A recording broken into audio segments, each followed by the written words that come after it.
Oh my god, I was muted. Highlight. I've been talking this whole time.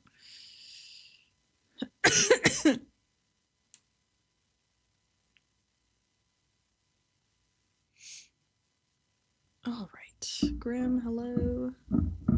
Shadow, hello. Hi, Mixie. You're drawing? You should drop what you're drawing. If it's one of those freaking Grinch creatures, I want mods to ban Truffle.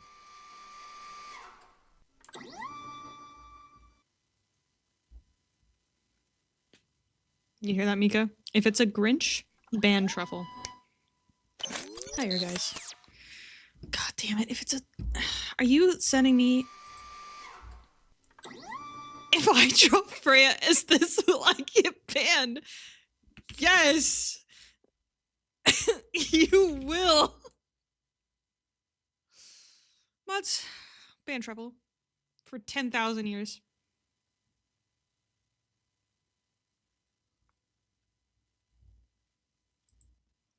We're gonna go over lore sheets first today. I think we have quite a few.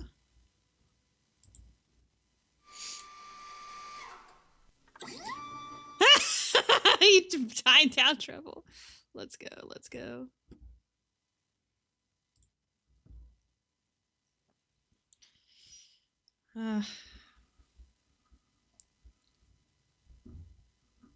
It's so great to have good streaming quality. No, you have no help. Hi, Cece.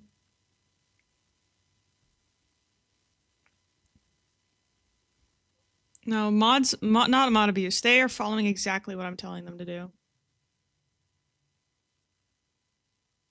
It's like I can still hear their voice. Yeah. So sad. Truffle was banned for a legitimate reason, actually. The Truffle situation is crazy. Fluffy? You said mod abuse, streamer abuse? It's good to see you. Yeah. The Truffle situation is crazy.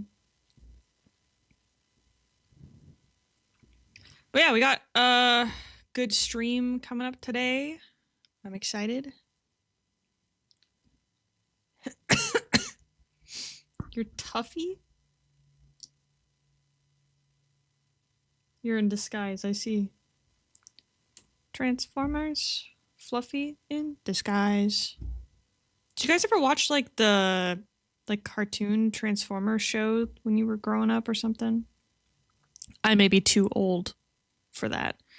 Or like, you know, I may be too old compared to people who probably grew up watching like Paw Patrol. I grew up watching Blue's Clues with the OG Steve, The Wiggles, SpongeBob.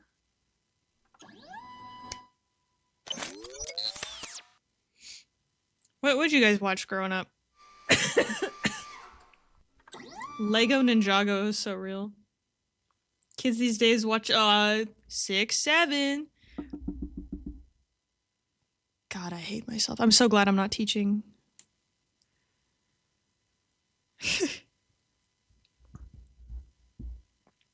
Used to watch Transformers every morning before school. I was homeschooled, so I got to watch TV all day. But I used to watch Sonic X. That was like my show. Kids these days watch TikTok. Very true.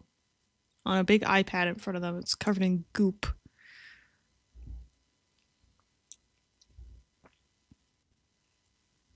Transformers, more than meets the eye. Did you clip me saying 6, 7? Mods, time Truffle out for 10 billion years, please. Barbie Magic of the Rainbow was my shit back then.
I have been muted. How long have I been muted? How long have I been muted? Oh my god. What was the last thing I said? What was the last thing I said? Why does it keep muting itself? I swear I'm not touching it. Like a minute or two. Okay, did you guys hear me talk about my job? Okay, you heard me talk about, like, you know, kids shows and stuff, like growing up, and then I was talking about keyboards because Fluffy was talking about keyboards, and then I was talking about how I got a job, and the job is gonna be like working from like 4 to 8 p.m., which is a problem because Lore Tuesday is at 6 p.m. So I might have to have Lore Tuesday either at 8 p.m. again, which is what it used to be, or oh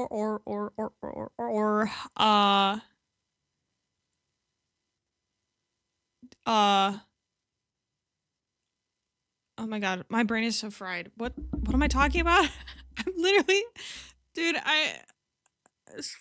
Dementia Tuesday.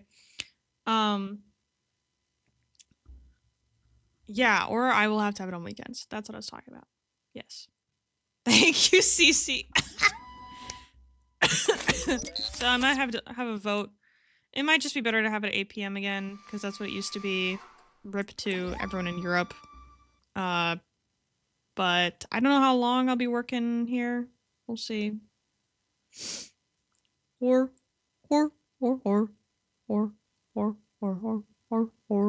Is that the right song? Wait, that's the, yeah. Hi, Frog. I heard you have a video out. And hi, CJ. Ah! Yeah, that was me. Jump scare. Can't scare me with that job application anymore because I have one. Ha ha ha ha. Ha ha ha.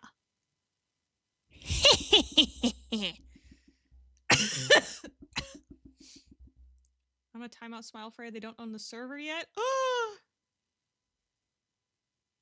Thank God I don't live in Europe. Strawberry, I'm sorry to tell you, pack your bags. You're leaving tomorrow. You're getting sent to you're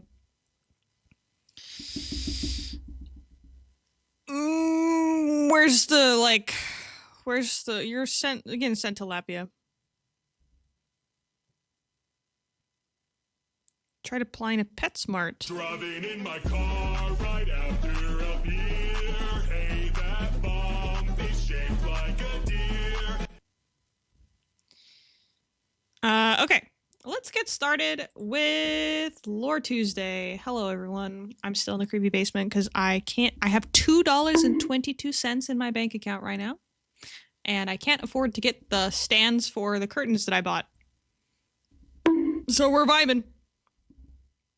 But, thanks to all of your help, I actually do have $50 in, like, the Patreon account right now, which is great because it costs about $15 a month to maintain the SMP plugins that we have, which is not that much. But, it used to be that, like, we were still paying, like, you know, like $9 or whatever, but now so many people have subscribed on Patreon that, we don't have to worry about it anymore. So that's just staying in there. That's going straight to the SMP.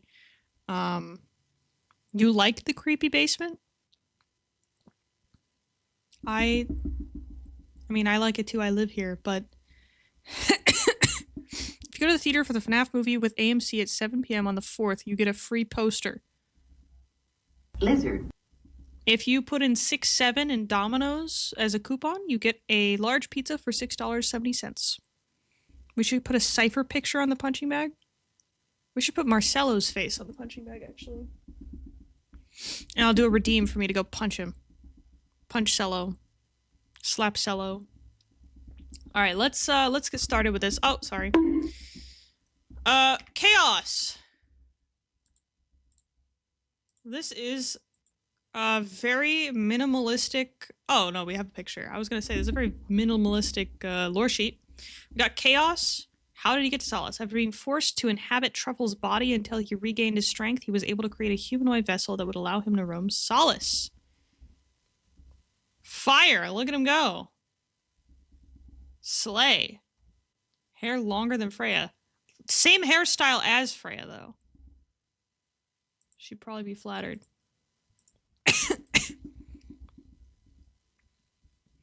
I live in a creepy basement living off Patreon subscriptions. The future is looking great.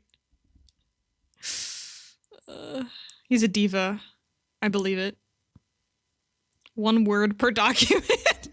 Someone should just make, like, don't do this. Every day during, like, you know, or every hour, post 1 word of their Lore Tuesday in thing. Would it ever be redeemed? Depends on how much it was. I think all of you would redeem to punch Marcelo. Like, look at this, look at this. If I bring up, where's a picture of Marcelo? I have a picture of Marcelo somewhere. Here, this stupid picture. He's tiny. If I put this here and I grab the bonk, you guys will redeem to bonk him. Guarantee it. Give it a second. See? Bonk that guy. Wait, why is the bonk over there? What the heck? Why is the bonk still on me? Hey! Why is the bonk still on me? Why is the bonk still on me? No. No. Wait, I gotta move him down. I gotta move him underneath the bonk. There we go. Bonk him! Bonk him! Get him! Yeah, fork doesn't work. I don't know why. It's, yeah, I just haven't fixed it yet.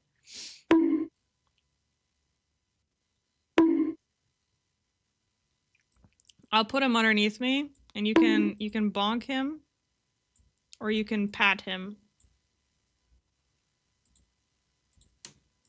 There we go. You can torture poor Marcelo all you like this stream, as a treat. All right, we have Sallow, Nico, and Azrael. This is with Angel's stuff. So I'm guessing that Angel and Onyx are gone now? Considering, oh no, Azrael is Angel. Yeah. But Nico, so Onyx is gone, but Nico is here now. Nico came to Solace not too long ago. He's related to Azrael, in specific his biological father. Some would even say he's worse than Loomis with his actions. Let Azrael have a break. Let him have a break. Please. He's manipulative towards Azrael, though he hasn't made himself physically known to Azrael yet. Uh-oh, Loomis copy. Nah. Get him out of here. Get them out of here. Sorry. Azrael. Azrael came to Solace a year ago. He came with his adoptive sister, Susu. At the time, he didn't know his last name wasn't really Naoma. His biological father, Nico, is very manipulative towards him, although having not made himself known to Azrael. Azrael is aware of his past. Let him have a break for once, please. I beg. And then we have Feather. Let's go. What's with this clock? Clock strikes 12. Midnight arrives.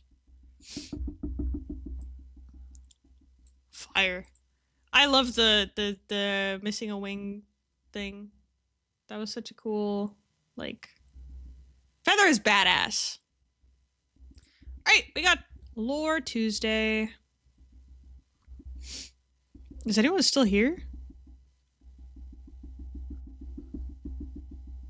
I feel like it's kind of quiet in here. Can you hear me?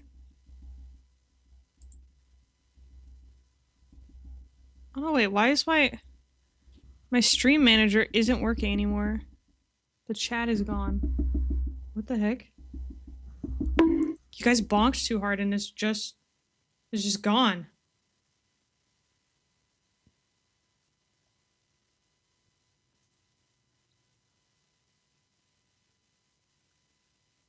Test. It won't let me send anything either. What the heck? Okay, hold on. I gotta reopen Twitch. I think it's because it requires an update or something.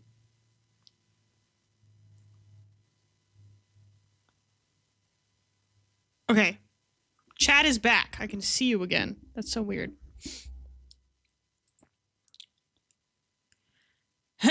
Wibble, wibble, wibble goes Freya's mic. Is it doing weird things? Alright, from Nyx. Anima's only physical log. I've just gone to do a checkup on Nyx since he wasn't at the remembrance thing by Frog and didn't come to refill my blood supply. Yes, he donates blood to me consensually. But all I could find was at the core of his soul tree. There was a living creature inside of a mass of plants that I could only presume to be him. But anyways, I've due to this lost my main supply of blood. Yes, I have animal blood, yet that can only stave off my hunger for so long. I plan to try joining the hospital and get some blood from Magos, as from what I've heard, he should have plenty. Oh, is Magos gonna sell it off though? Still, if necessary, there are other ways. But anyway, it seems I'll have to be more active on this planet, whether I like it or not.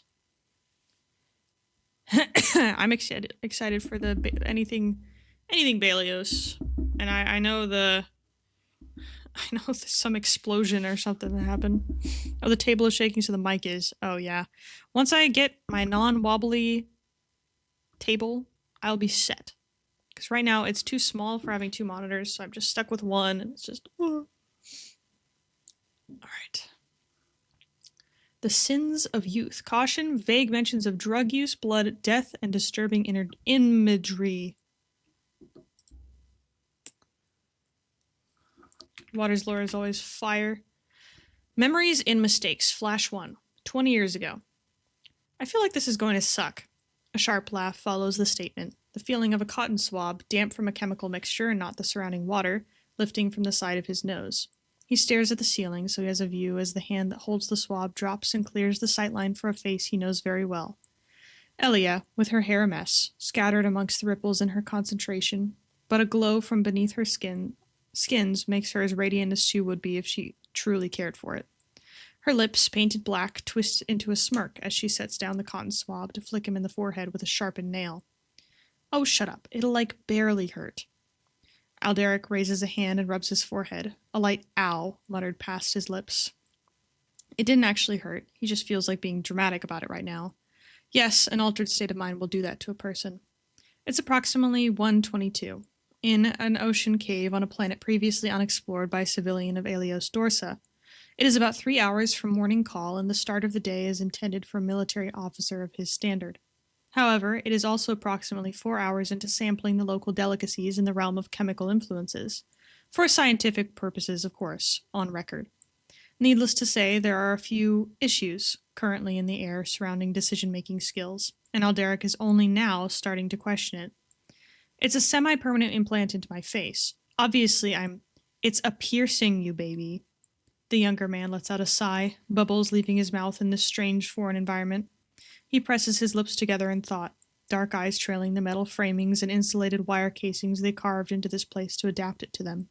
Their own portable Aelios Dorsa. It is as close to familiarity as he can feel in this situation.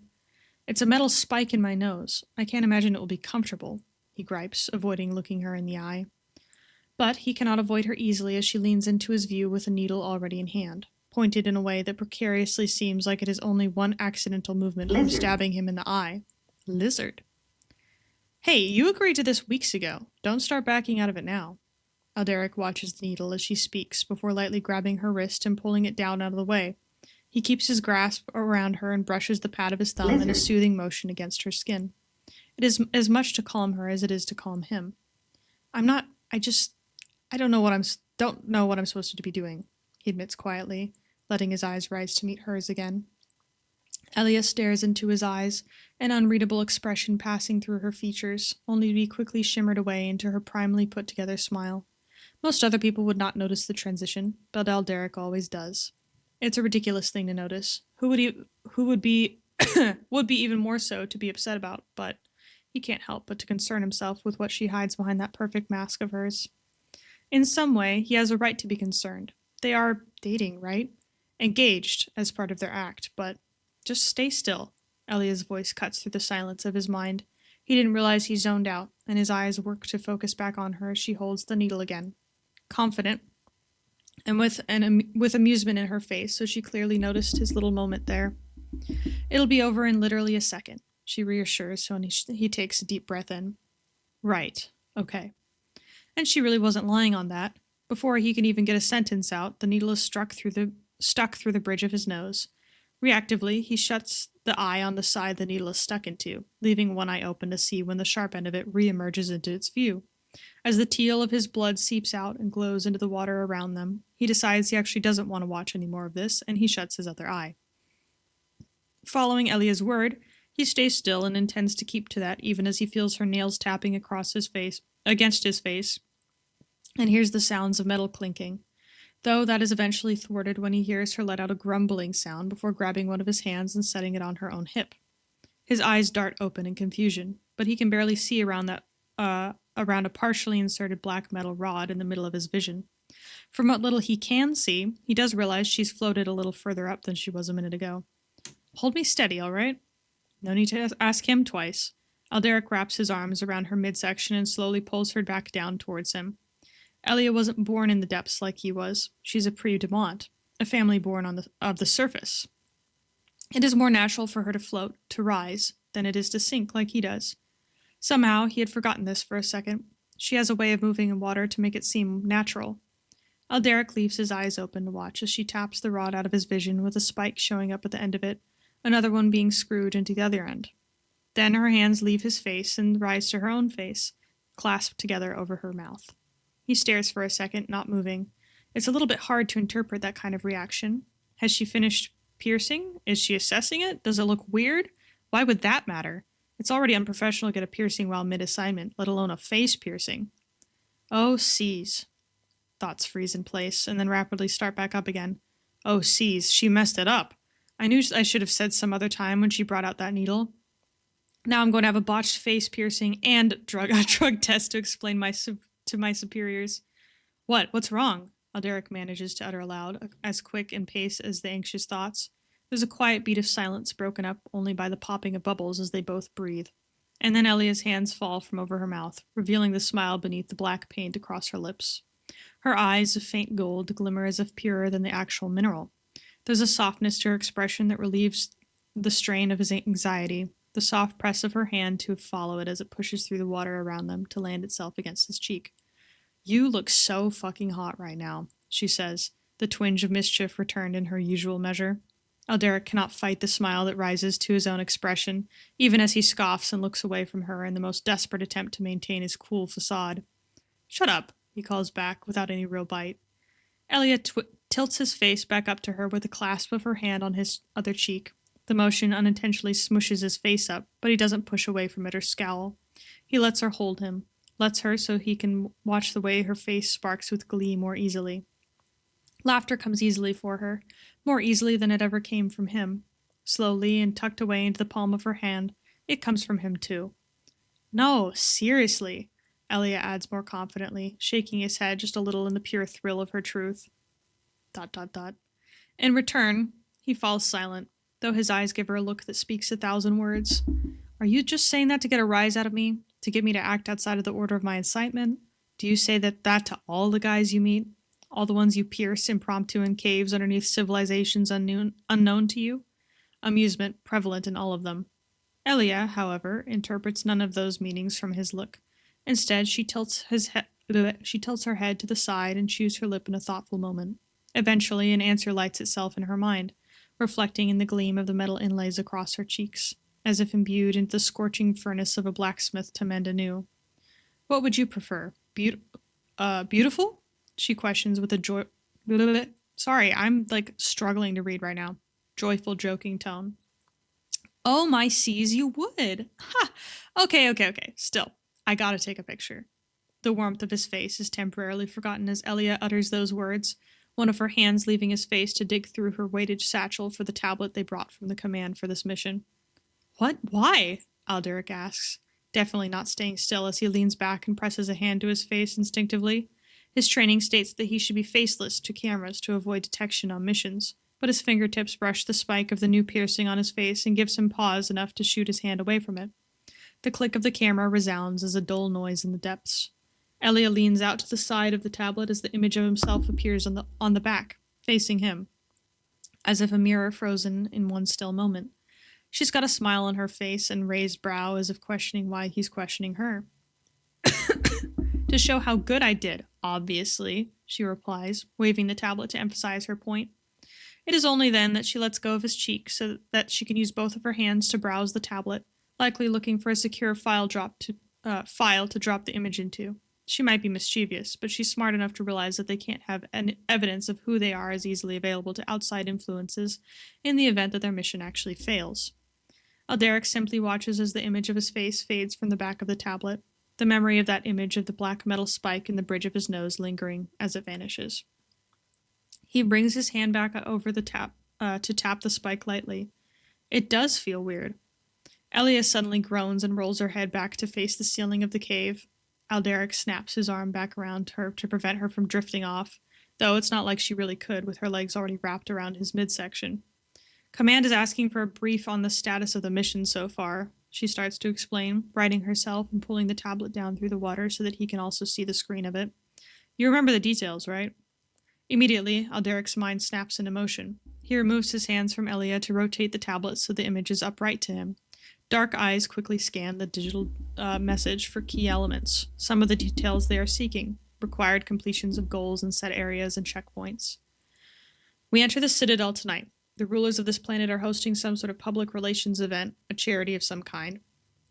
The specifics of that don't matter, just that we have acquired the badges of 2 other ruling parties of an adjacent planet. The rulers here shouldn't be familiar with how that species appears, as this is the first noted record of connection or visitation between the two. They've been in telegraph communications for approximately a year before this. If I recall correctly, they would be sucking up to us because they see this other planet as having vaster resources than themselves, and are, frankly, desperate. Elia sets a hand on his shoulder as he speaks, supporting the motion as she navigates her body to kick up off the surface. To the surface, as she emerges to the stone precipice before the water they've been in. With that chamber of air is their change of clothes for the gala, alongside the bodies of those who they acquired the disguises from. Alderac emerges following her, but with a dome of water around his head. He holds the tablet out towards her and she takes it with a practiced ease, not even looking. Good, good. This should be easy then, Elia states with a smile, pulling the water around the 2 of them to lift them up to that stony cliff edge. I've got their likeness stored, so it doesn't matter that we don't look like them now. We will when we get there. Alderac looks down at the bodies, still and foreign, vastly different from the people of Aeolus Dorsa, vastly different to the wars he had fought prior to this point. 2 people with no weapons and no reason to be dead other than that it was convenient for them. He pulls his eyes from them and stares forward. There will be an adjustment period to get used to that, but he has to. This is the job that is required of him now. Elia takes his hand suddenly, and it pulls his mind away from the scene. But she already has taken the form of the woman lying dead on the ground. She smiles at him with a dead woman's face and an emerald green ball gown that would fit better on herself than on some stranger. Shall we? Elia asks, her voice echoing and morphing into a woman that he'd only heard the scream of. Lead the way, Alderac replies, voice still his own, and they leave the cave together. Fire. I love Water's lore.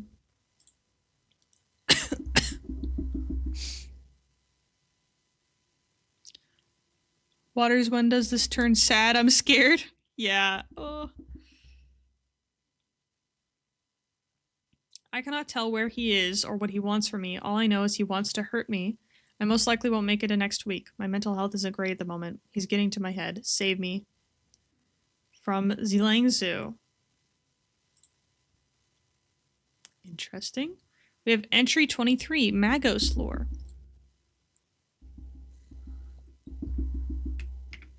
Myth responding with just a smile. Entries booting up. Entry 23, progress report.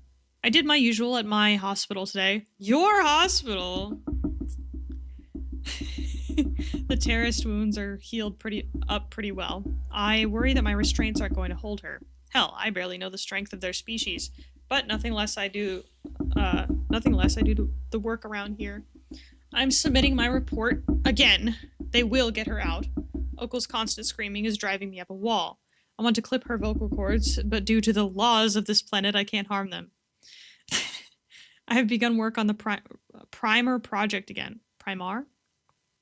Primar?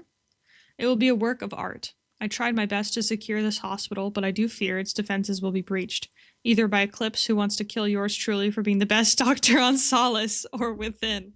So many of my employees went missing. Some had reasons, others had excuses. I'm starting to suspect Truffle is hiding loyalties. I do not have any true allies. I am alone. I do not see that changing in the future. The path I take is the only way forward for me. I will see fate thrusted upon me. Hi, Beef. She's come to say hi. Hello, baby. Hello, baby Beef. You guys want to see her? Beef. Come here, Beef. Come here, baby. What's up? Can I pick you up, please? No! Damn it. Let me see if I can get her. Let me see if I can get her. Come here, Beef.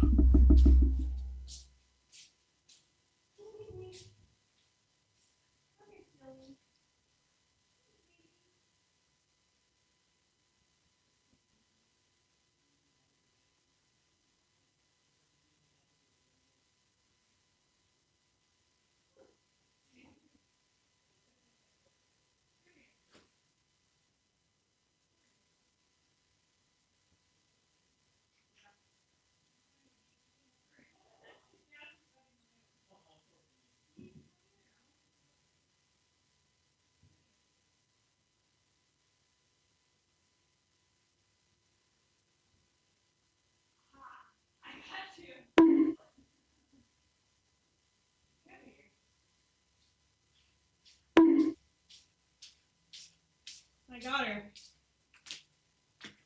She's not happy about it. But I got her. Come here, Beef. Come here. You're chill. Hi, Beef.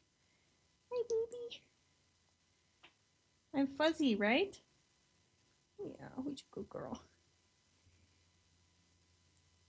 She does not like being picked up. It's okay, baby.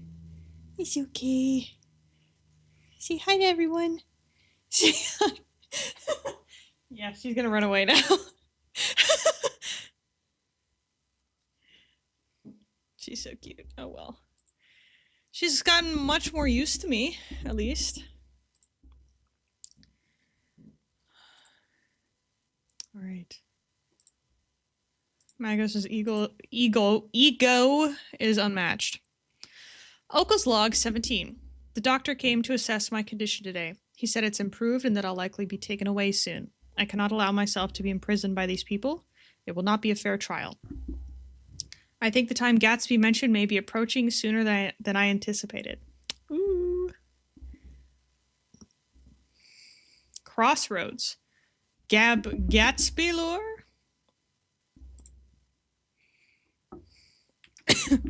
I don't have dark mode. I can't read it in this. The one who holds all the knowledge. I'll do this. The one who holds all the knowledge holds all the power. A secret held within stories. Her prison lies. With information, she can be set free. Old allies who once lived together fought. Knowledge was caged. Stories ran rampant. Whispers of her still exist, condemning and corroding those to a terrible fate. However, he still mourns the fall of knowledge. Beware of the crossroads, don't ever turn left. Isn't this like the thing that people have been talking about on TikTok? This is like the King in Yellow or whatever. People keep like making Minecraft edits of someone send me the video because I want to watch that. But I don't know what it is. I keep seeing like edits of it and stuff. But it's like you open like some book and or something, you go crazy over time. I don't know. I saw people in the comment section trying to explain it. But yeah, please send me if there's like some Minecraft videos someone made or something. Send that to me. I want to watch that. Searching for a world that doesn't exist. Okay, so it's a book. But I keep seeing people reference it like a Minecraft video or something. Anyway. We have Don't Be Fooled. No one is coming to save you now.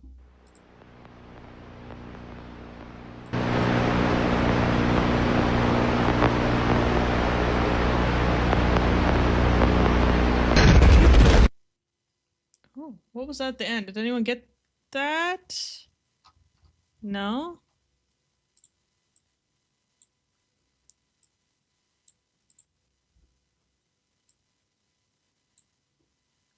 Does someone want to try to figure out what that is? Decipher it? No YouTube video. It is a video. Freya, bottom text. Yeah, that's what I'm saying. Angel, don't be fooled. I'm always watching. And then whatever this is.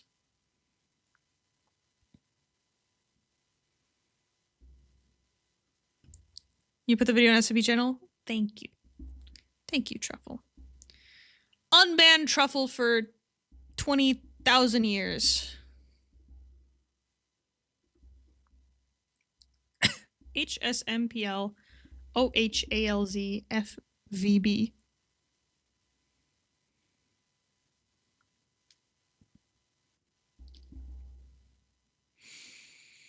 Ugh, I think Beef went and laid a stinky poop down so that I have to smell it.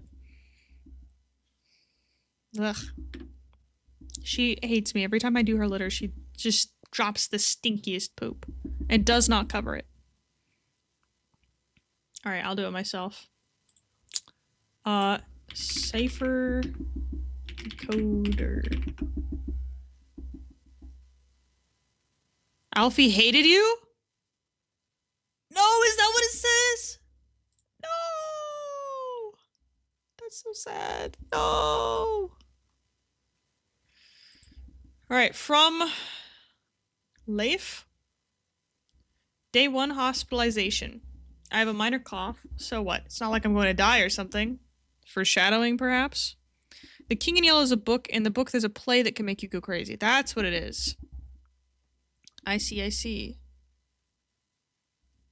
It did help form Lovecraft creatures like Cthulhu. Oh.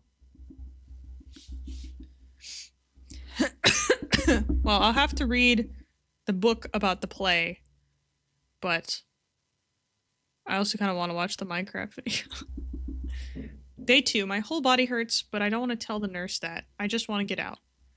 Day 3, less pain, I guess, although I don't feel any emotions right now. I guess it's just the medicine doing its thing. Day 4, I counted the pattern in the floor. There's 58 distinct lines going from white, gray, dark gray, gray, back to white. I don't know. I'm bored. Day 5, I woke up with a start since I had a usual nightmare, but this time it wasn't usual. It was vivid, like it was real. It was a white room like this, but more eerie. I didn't like it. Day 5, I'm starting to be wary of these nurses because of that nightmare, but they seem nice, but I guess I'm scared the nightmare was a premonition or something.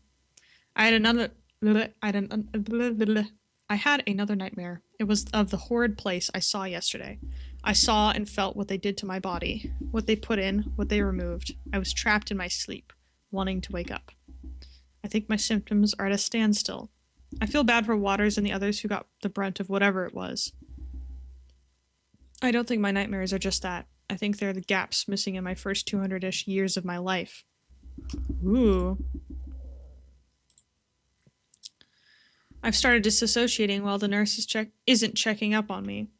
My whole life was a lie. I was the only dragon hybrid. I don't know if I'm mad or sad, but I'll keep it to myself. I don't want people feeling sympathetic towards me. I just want them to be themselves. Oof. Hospital is a lore hotspot. You're so right. Oh, I forgot to turn the music back on. Oh well. Another edit. Don't play audio on Lore Tuesday. Too bad. I'm feeling detached. There's no coming back. I wanna say that I hate you. The hate in my heart, it drives me so far.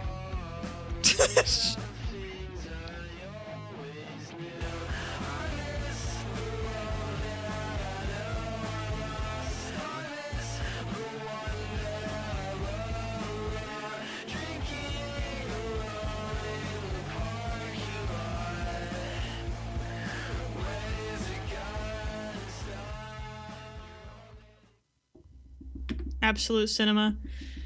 I love angsty Okul edits, and I love how interconnected, like, I mean, they're not even that connected, Freya and Okul, but like, they have, I don't know, they have some really messed up connection, you know? Okul just likes tormenting Freya, and Freya, like, in a way, is really trying to get Okul to change. Like, she doesn't want to see Okul hurt, even though, you know, she's done a lot of things to hurt Freya. But it's very interesting. Yeah, they contrast each other. They're like, they're each other's foils. It's very interesting. A queen and her last disciple, Gatsby lore. An old friend I have not forgotten, her name forever taken from my lips. Thousands fought in her name. O Mother of Magic, whose now kept secret I am truly sorry. I wish I never had to fight you, but you left me no choice. Omniscience would have left us all truly without free will. I know it was your goal. It was the only thing you could do after the incident. I know that one holds what is left of you is trapped, your disciple. In Dilha's domain, he shall remain trapped in those crossroads. Too many paths, too many options. I still do remember him. Hakor, keeper of forbidden knowledge. Interesting. Finally, a friend's face or screen. Mild swearing. You don't have to warn for, like, mild swearing. It's just like if there's a whole bunch. Kron listened to the rhythmic beeps of the heart monitor they were attached to, trying to focus on that sound rather than the screeching and obnoxious complaining of the unwanted patient below. It was almost a constant thing. Merely 3 days in, and they wanted to tear their ears off, wishing the effects of the poison had rid them of their hearing rather than their already terrible sight. They groaned softly as a particularly loud scream echoed through the floor, hitting their heads softly yet repeatedly off the tops of their knees, which were hugged to their chest. Their mask made a tapping noise with each gentle, fed-up landing. The only grateful feeling they felt in that moment was the fact that the insistent whining of the grown-ass woman who somehow was a threat to the planet was that it kept people away from their hospital room. There was a book left on their bed the other day that they could just about read. It was from Yui, or, to Kron, Mini Miss Guide. She had said the doctor had taken Croy's shield without Kron noticing, saying that it needed to be clean and that she was taking care of it. The hospital was lucky Kron was more blind than usual and had weakened limbs. Otherwise, they'd have to deal with 2 lunatics. Since then, Kron had moved the chair in the room in front of the door, only allowing it to be opened ajar by anyone on the outside. They weren't letting anyone take anything from them again. Their hands clutched their trench coat a little tighter around themselves at the thought of it being taken, or even their mask. They didn't think the doctor was that bad, despite taking their shield. Dr. Beetle is what they settled on calling him. He's scary looking, yes. Kron was fairly used to creepy things by now, but he was also straight to the point and calm. His scarabs were cool, too. Sometimes Kron would hear some scurrying after the doctor, passing their door like ducklings following their mother, or even feel the occasional one crawling around the end of the bed as if checking on them. But again, they weren't... Job application of instant lung disease. But again, they weren't taking any chances. They didn't know much about doctors or hospitals. There could be a catch. Their thoughts were abruptly interrupted as a soft knock echoed from the opposite side of the door. They hadn't realized the lunatic had ceased her moaning for at least half an hour. Who outside? Kron's voice was a little hoarse as they called out, turning their head to face the door, hearing it creak open before stopping against the chair. It tried to push forward a second time, thrice, 4 times. Kron reluctantly uncurled and stood up from the bed, grunting in mild frustration as their hands searched aimlessly a moment before finding the metal pole of the heart monitor, the wheels squeaking as Kron wandered their way to the door, pulling the machine with. Shoulder leaning on the door frame for support, Kron moved their hand to gently open the door as far as it would go, tensing at the light of certain multicolored screen just about shining through their darkened vision. Hey, Kron. The voice of Mr. Fisherman made Kron perk up, and without thinking, they quickly shoved the chair out of the way, their hooved feet shuffling as they almost lost their balance, but they caught themselves on the door handle. Finally, the door was open enough for Mr. Fisherman to step inside, his hands fidgeting at his sides. He stood there for a moment longer, the awkward silence stretching on until Sam decided to nudge the door closed. briefly glancing into the hall before it shut.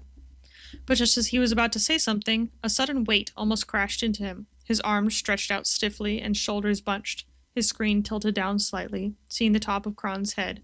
Their arms wrapped around him tightly. Their face was pushed against his chest, their own chest rising and falling in a slightly shaky manner. Sam stared for a second, before reluctantly placing a hand on Kron's shoulder, the other on their head, patting it in an attempt to be comforting. He didn't really know how to handle this, and it was evident, which Kron eventually realized and pulled away. Sorry. Kron adjusted their trench coat, their head turned downwards, as if a little embarrassed at their actions. They didn't mean to make Mr. Fisherman uncomfortable. They just got excited? They weren't really sure of it themselves. Reluctantly, they moved further back, taking the heart monitor with them, navigating their way back to sit on the edge of the bed. They heard as Sam settled down in the chair, the wood creaking beneath him. I got you some carrots? Mr. Fisherman finally spoke after yet another awkward silence, to which had made part of Kron wish the lunatic downstairs would just start screaming like a bitch again. But as they looked back over, just about seeing the orange vegetables held out to them, they took them with a small nod. They ended up eating one, actually. They hadn't really eaten much since getting here. It helped them relax a little, nerves calming down. Are you doing okay-ish? Kron could tell that Mr. Fisherman wasn't too fond of his question. It was fair. Kron was in the hospital after getting poisoned by a second-hand misjudge, along with a bunch of other people. Kron just shrugged, tucking their knees into their chest once more, arms loosely around their thighs this time. I don't know. Corey been missing. I'm sick now. Not many help. People lying. Kron sniffled a bit, fiddling with the green top of the remains of the carrot they had been eating, their other hand reaching up beneath their mask, rubbing at their eyes. Eyes are more broken. It's dark. Don't like it. Again, it went silent, but it wasn't an awkward one. Well, at least not as much as it was previously. Kron eventually stopped scratching at their eye, no results of change to their sight occurring. And it only seemed to increase the obviousness of their headache. They fastened the wearing leather straps tighter behind their head, making sure their mask didn't move. The copper latch tangled in their hair beneath their hood. I thought you didn't like people. Why were you at a festival? It was a festival, right? Kron turned their head a little, looking back at the bright, colorful screen through the dark splotches and shadows obscuring their vision. In a way, it was oddly comforting, because despite it being a screen, it was a person. Someone who, although stalked around their house and wouldn't go away even when they shot arrows at him, Mr. Fisherman was never mean even after that. He left stuff for them in their house and didn't touch or move anything. It made them miss the strange helmeted doll he had left for them. It's in their bunker, sitting among all the other little treasures he gave them. Big gathering, so chance of Croy being there. Followed a group of people through maze of yellow to cave. Kron paused a second, trying to figure out how to say the next part of their explanation, cracking their knuckles and picking at the dirt under their fingernails, the scabs on their hands. Mr. Tank, Waters? Jughead person. He yelled at Mrs. Judge, who wasn't her. She made gas appear, made me and others sick. Elia was faker. That's what Mr. Tank said. Kron is... My mom is whispering, I'm going to get you, while running around with a rag trying to smack a big fly. Shh, Frey doesn't need to know yet. What? Oh, we need to ban truffle. Oh no, check art. What did you do, truffle? I'm not checking art. I'm keeping my peace.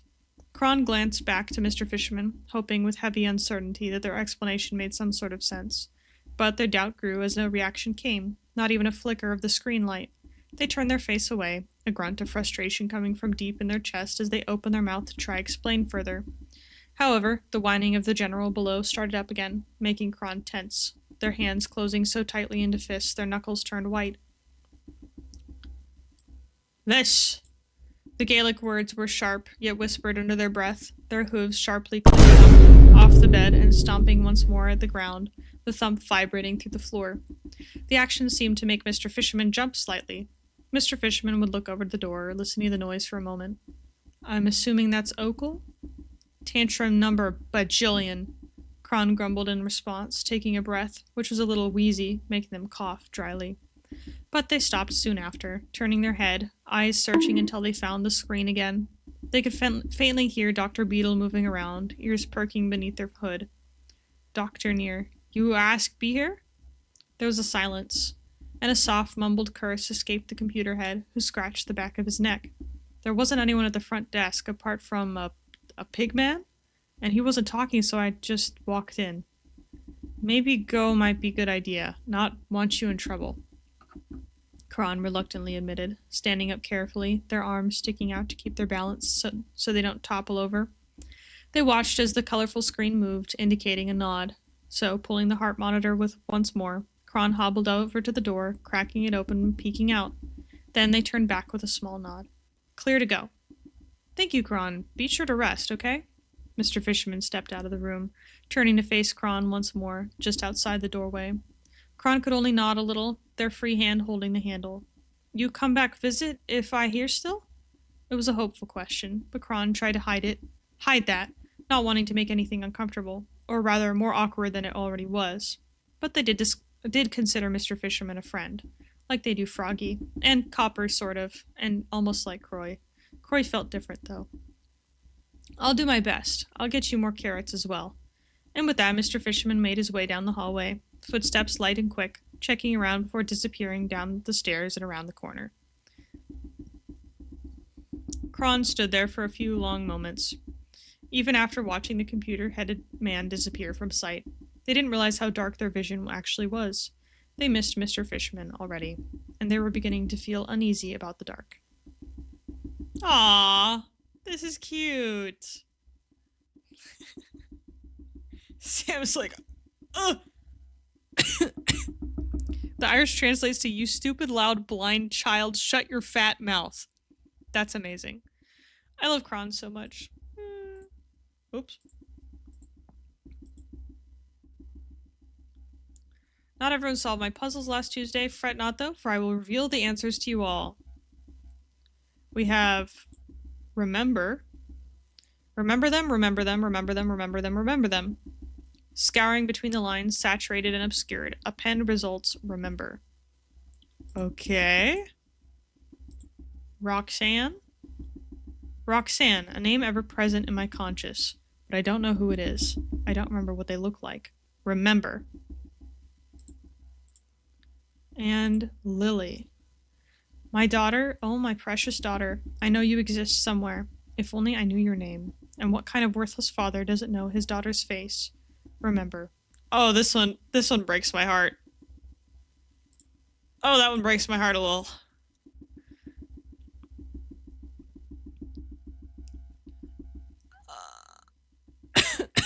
Reunited.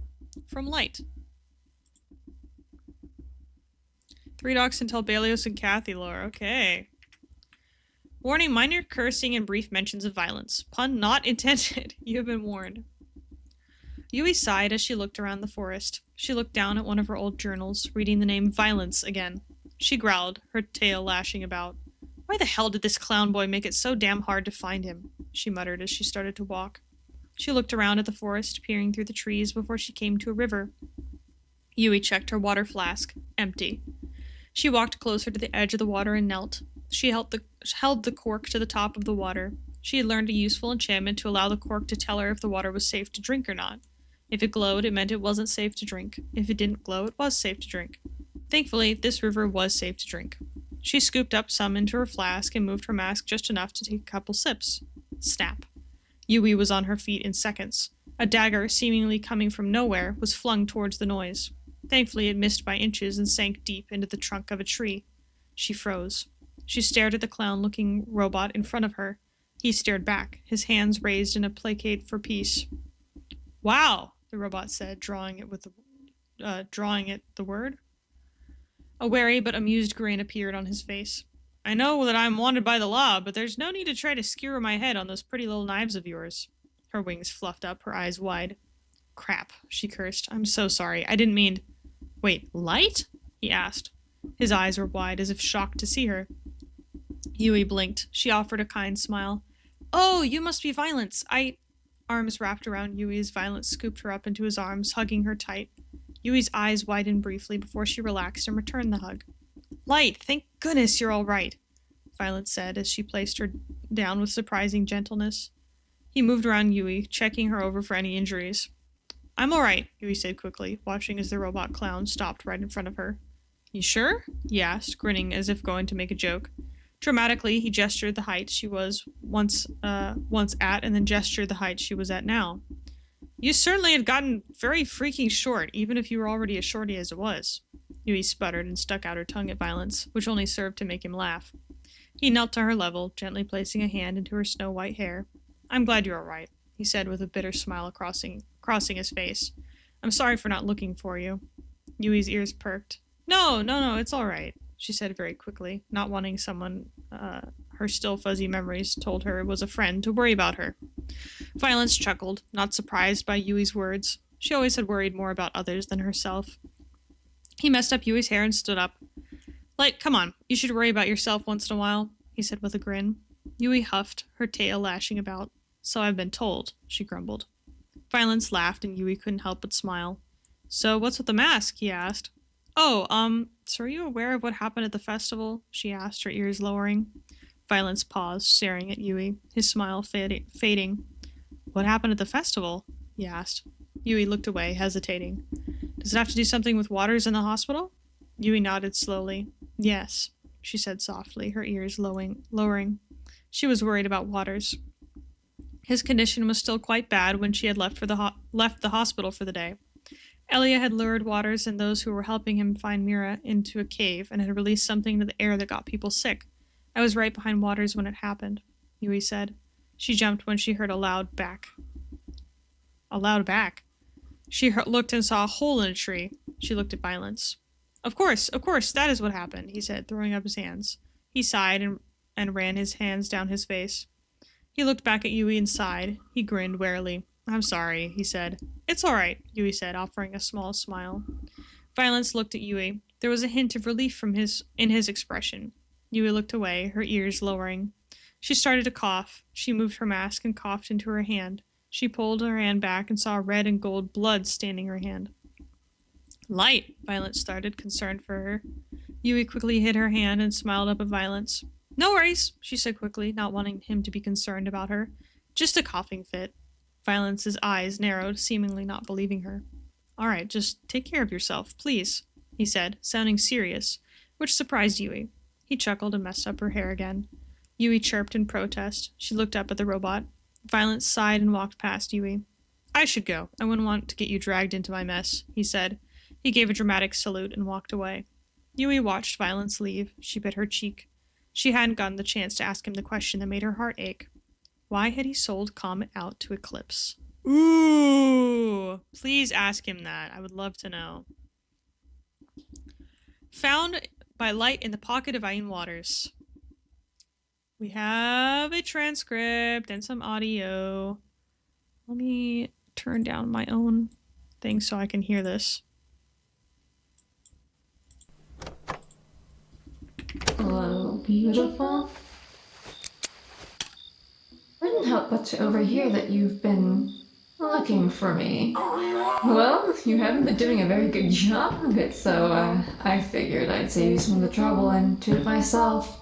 I mean, look no further, my love. I'm here. Why? I'm sorry. What was that? I couldn't quite hear you over all these chirping insects. Why do you even live here? It's so noisy. Why are you here, Elia? Here as an outsider, here as an on this planet. Elia. Oh, is there a time to miss you, Alderic? 6 years, and not a word to me, Aurella, or to poor young Sarek. You didn't think any of us would come looking for you after all that time? Looking for me? You well know it takes that long to get Am I here. Alastorsa? Oh, yes, I know. That would have been the case back then, but time's been changing, beautiful. New people, all new galaxies converging to our own little cluster in the sea of stars, with all new technology and a desperate need for guidance, given the absence created by the little boom. But I'm sure you've been already researching that enough on your own, given, well, you know. lying. Me? Lying? You hurt. I haven't ever lied to you once. No, you're lying. We're a good distance of time to listen now, then Why hasn't Sarah come to see you? Well, love, I don't know that. After all, you killed my father. Who am I to speak of the mind of a kid with a father still living?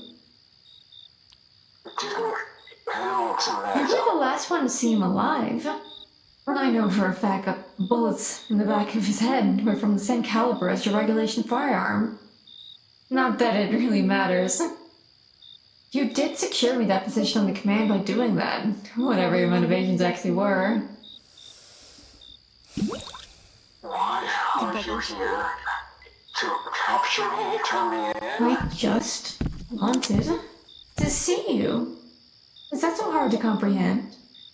Though this planet also is interesting. Don't you dare. Its people are interesting.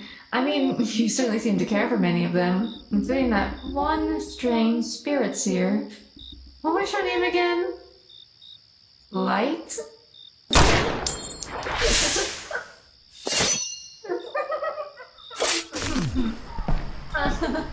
Oh, I would love to stay and chat, love, but you know me, busy as ever.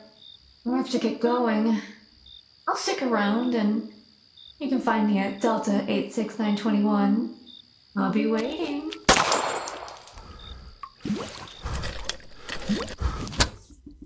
Whoa.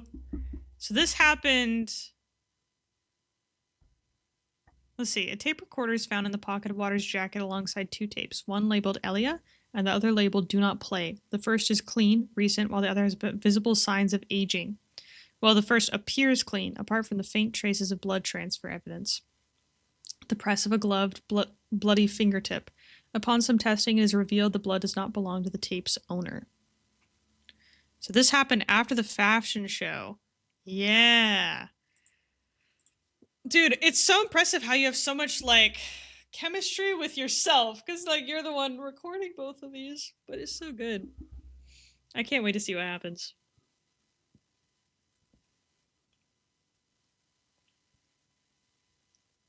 Hot woman. Mika. Mika.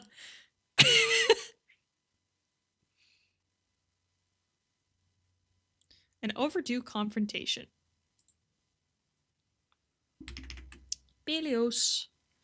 Belios got back to his home. He stepped inside and went to the nearest thing to sit on.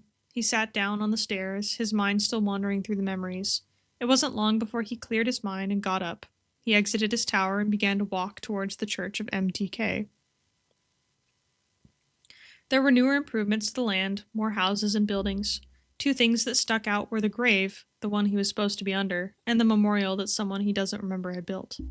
Belios took a deep breath and walked inside the church.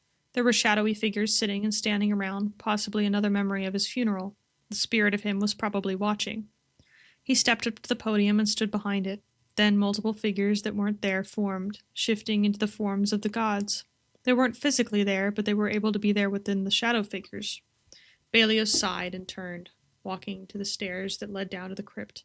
He walked down, his hand running along the cobblestone walls. He reached the bottom and finally saw the crypt and its beauty. He felt the figures follow him down. He reached the table he had awoke on, the indents of the gifts used to revive him. Memories went through him when he awoke, when Oakle had lied to him, trying to turn the truth into a pathetic lie. Then a voice was behind, sweet but fake, a voice he knew well enough to know it was all a lie.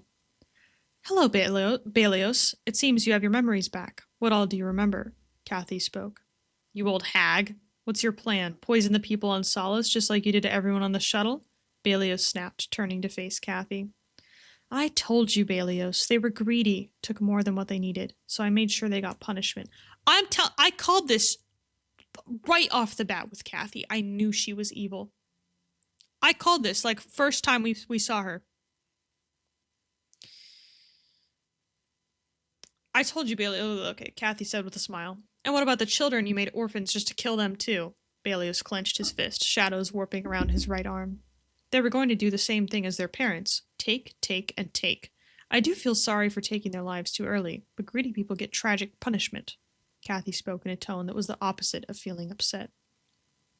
That is a lie, and you know that. You don't feel guilty or sad. You have hurt hundreds just because you had that ability. Belios stepped closer to her. Why did you come to Solace and speak truth, or so help me, not even the gods will save you? My plan is simple. I came here to make sure you keep your mouth shut, and now I have little ones to keep safe, Kathy said. Keep little ones safe. You lie. Light can protect herself, and even in her state, she doesn't need you around her, Belios spoke angrily. She went missing and came back different. Someone needs to make sure she is safe, Kathy said, watching as Belios stepped closer. I heard, but did you really do anything to help, or did you just wander around doing nothing to act like you helped? Belios snapped. You're smart. No, I didn't help. Why would I? She vanished. What could I actually do? She shrugged off his words. You bastard! He went to swing at Kathy, but Kathy was too fast. She pulled out a vial and tossed it onto him. It shattered against his face, the liquid quickly seeping into his skin and immediately to effect. The left side of his face began to burn. Not physically, but he felt the burning sensation in his skin. His body began to ache, and he felt himself get dizzy. You poisoned me, Belios yelled. Oh, calm down, and it's a small dose of some of my new brand. You'll be better before the end of the week, Kathy spoke in a bored tone.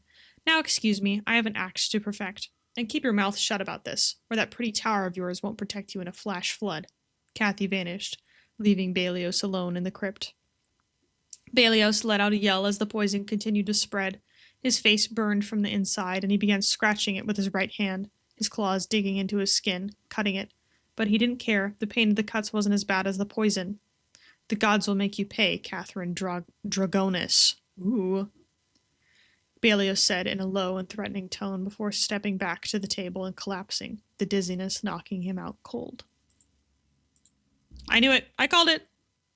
I can imagine an old, slow, shaky lady splashing Belios and skedaddling away.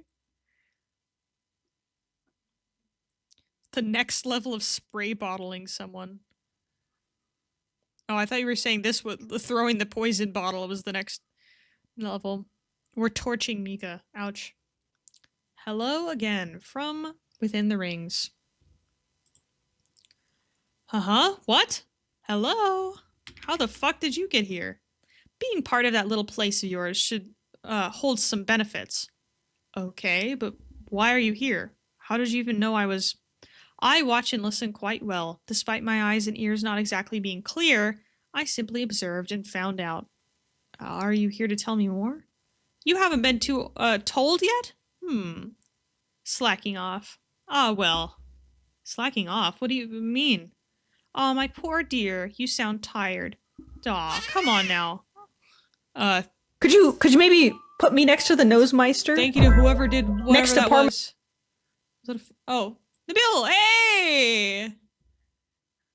That's who I think it is. Welcome. Come now, I can't be stressing you out when you're like this. Tell you what, I'll stay with you until you're well, then we can talk. I'll try, but won't people notice something off? How many people come here? Come now, don't be silly. No one will notice a thing. Okay, thank you, Red. Bum. Aw, no, you're the goat. We have an eager welcome. Oh, this is Kiri's. Kiri's silly little introduction. Didn't we already... I feel like we already read this. Maybe not. No, we read something similarly formatted, that's why. An eager welcome. I just love to introduce myself, so why mustn't I? After all, to step off of such a bounding planet and to relocate to a brand new one, the opportunities, they're oh so endless. It interests me, really. Maybe it even humors me. I just can't break the curiosity of what or who else has evacuated this planet. And better yet, who's a person? That could be worth my time. It's not like it's some sort of easy thing to be pestered by the one and only Kiris. Oh yeah, the chances that I've been here are forever expanding, and I intend to drain every last second of it. It's been a long time since I've fulfilled my purpose, and I intend to have tons of fun doing so. Some call it malicious intent, or some sort of wacky thing like murder, like making people do that for me, though they're just ridiculous. I'm simply having fun. I'm positive that they find plenty of amusement from it anyway. It's always fun to decorate the background with crimson red. The beauty of such dribble from the luminescent blood is just absolutely striking to me, though Tempest always told me to avoid this behavior. It was too violent and manipulative, or something like that. But I don't really think of it that way. Bye-bye. What was that noise? Oh, Nibble, thank you for the sub. Aw, I appreciate it. Thank you for the support. Virgil is walking up and down and running about. Went to the bathroom. He went to the bathroom. A good excuse. For now.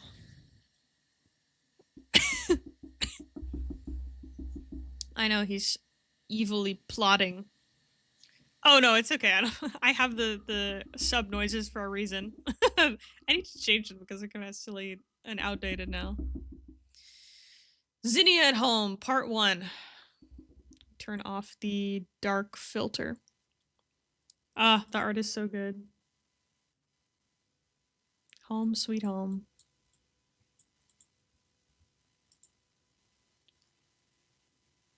Sheesh. Forgot how bad the fire damage was. Looks like some of the flora persisted. That's good.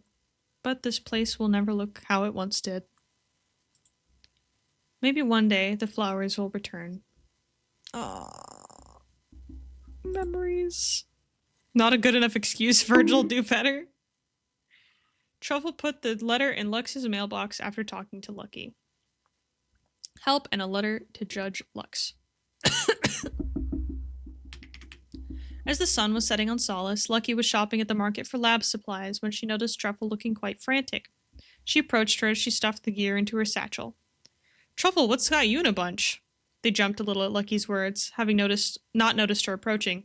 It seemed they also struggled to find the right words, opening and closing their mouth like a fish out of water. After a bit, they just sat down on a nearby bench, taking a few deep breaths, which they likely needed. Sorry about that, Lucky. Just been a bit anxious lately, to say the absolute least. Lucky cautiously followed, sitting next to Truffle and gently putting her bottles down by her bag. Well, I guess I'm here for you if you need to talk. She smiled awkwardly.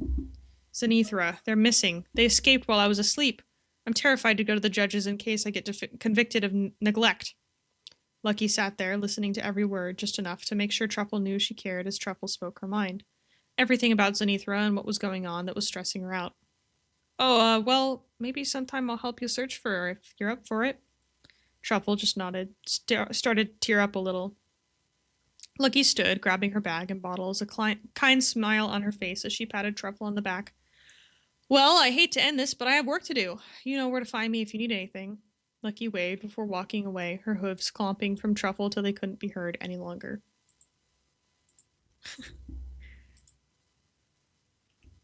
A letter to Judge Lux. Hello, Judge Lux. I hope this letter finds you well. I'm here once again to ask for your help, although I understand if you're unable to assist.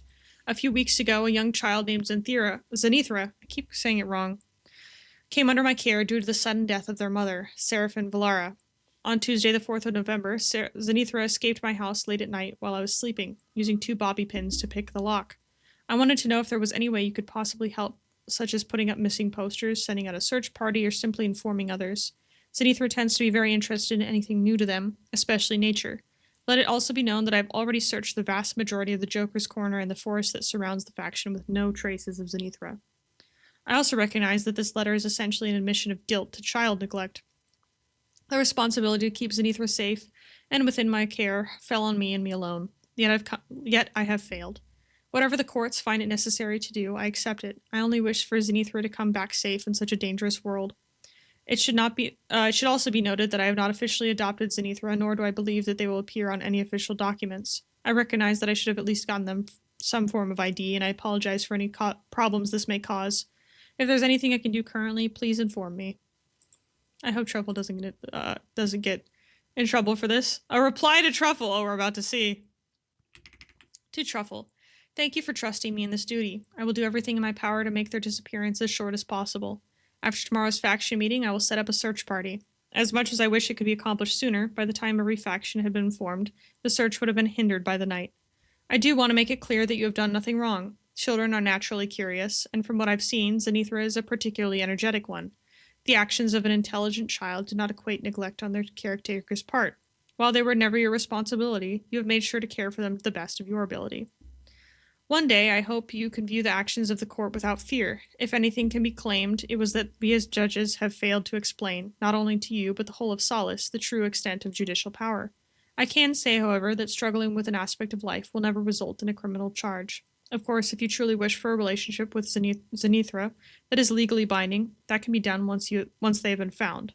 For now, please remember to take care of yourself. I understand this is a challenging time, but you are not alone. Lux Solaris. Lux is like such a good judge. They're always doing stuff.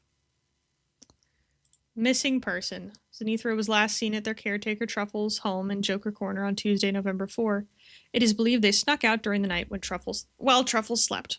They are a curious child and may have been drawn to more natural regions.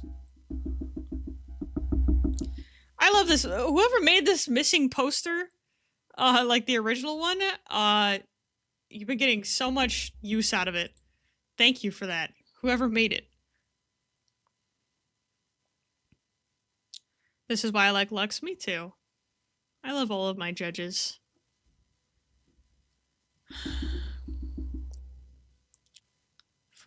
This is Kron. The pain in my head has eased up for now. It flares up every now and then, but it is not the worst. I still can't see. I don't know why I'm bothering to write this. Minnie Miss Guide gave me back Croy's shield, along with checking on me. I was still mad at her, and at the time I was really tired, so we didn't talk much. Dr. Beetle also came in and stuck me with something to take some of my blood. Not sure why. He said something about tests, I think. He also gave me forms from Albert to write on, which I couldn't read. I don't know. It was the same day Minnie Miss Guide visited, so I didn't think much of it. He sounded tired too. I didn't know robots could be tired. Maybe he isn't one. I think Miss Judge came by as well, and Mr. Clanker. I didn't see Mr. Clanker, but he left a bone arm in the box in the room. I asked Mrs. Judge if it was hers, since one of her arms was metal. She didn't answer. She was trying to teach me how to say English words right, and some other words in Spain-ash? Spain-ash. I don't want to learn a third language, and that better not have been Elia, because I shared a pie Zin gave me with her. Oh yeah, Zin left. I don't know where or why. She better come back. Croy was here for a split second. I heard him. I think? No, I did. He was here, and he's just having trouble. I'll leave soon, and we'll find each other, and he can explain everything, and we can go home, and it won't be dark anymore. Croy, if you were there, you better talk to Kron, please. Mako says Kron's blood now. Why is he collecting everyone's blood? That's... Ross made it. Well, thank you, Ross. We're getting a lot of traction with that one. CJ loves the way Kron spelled Spanish. Spain-ash. Kathy logs. Uh-oh. November 6th. So, Balios is back with his memories. That's a problem. He knows too much of the past, and with his emotions being heightened, it means he won't keep his mouth shut on what he saw on that shuttle. I have to do something to make him understand he needs to keep that to himself. November 7th. It's done. He won't be in the right state of mind to spill any beans. Luckily, I didn't make the poison deadly, but he will be out for a while. I might need to do something about the people Balios has already told. That can wait. I'll need to make something that causes memory loss. Maybe I can talk to Fafnir. He knows more about poisons than myself. November 10th. I went to check on his body, but it's gone. I'll have to bring this up, make it seem he fled because he told lies that were coming back to bite him in the ass. I can't let anyone know. I'm just hiding behind a mask. But for now, I just need to continue being sweet. Sweet as poison. Kathy Dragonis. Uh-oh! Lights Journal. Warning, there will be mentions of worsening sickness, panic attacks, mentions of war, mentions of torture, mentions of chronic pain, and mentionings of a reopening scar. Please do not read if you do not want to read any of this. You've been warned. Welcome, Minx. November 8th, 2497. I encountered violence yesterday. He wasn't what I expected. He cares about me, more than I expected. He cares about Waters and I, it would seem. Despite what he did to Comet, he was concerned and relieved that I was back about what happened, and about what happened with Elia. I won't say anything, not about his location. He left anyway, and I do not currently know where he is. I still want to ask him why he did it. Why he had given Eclipse Comet's schedule over a simple disagreement.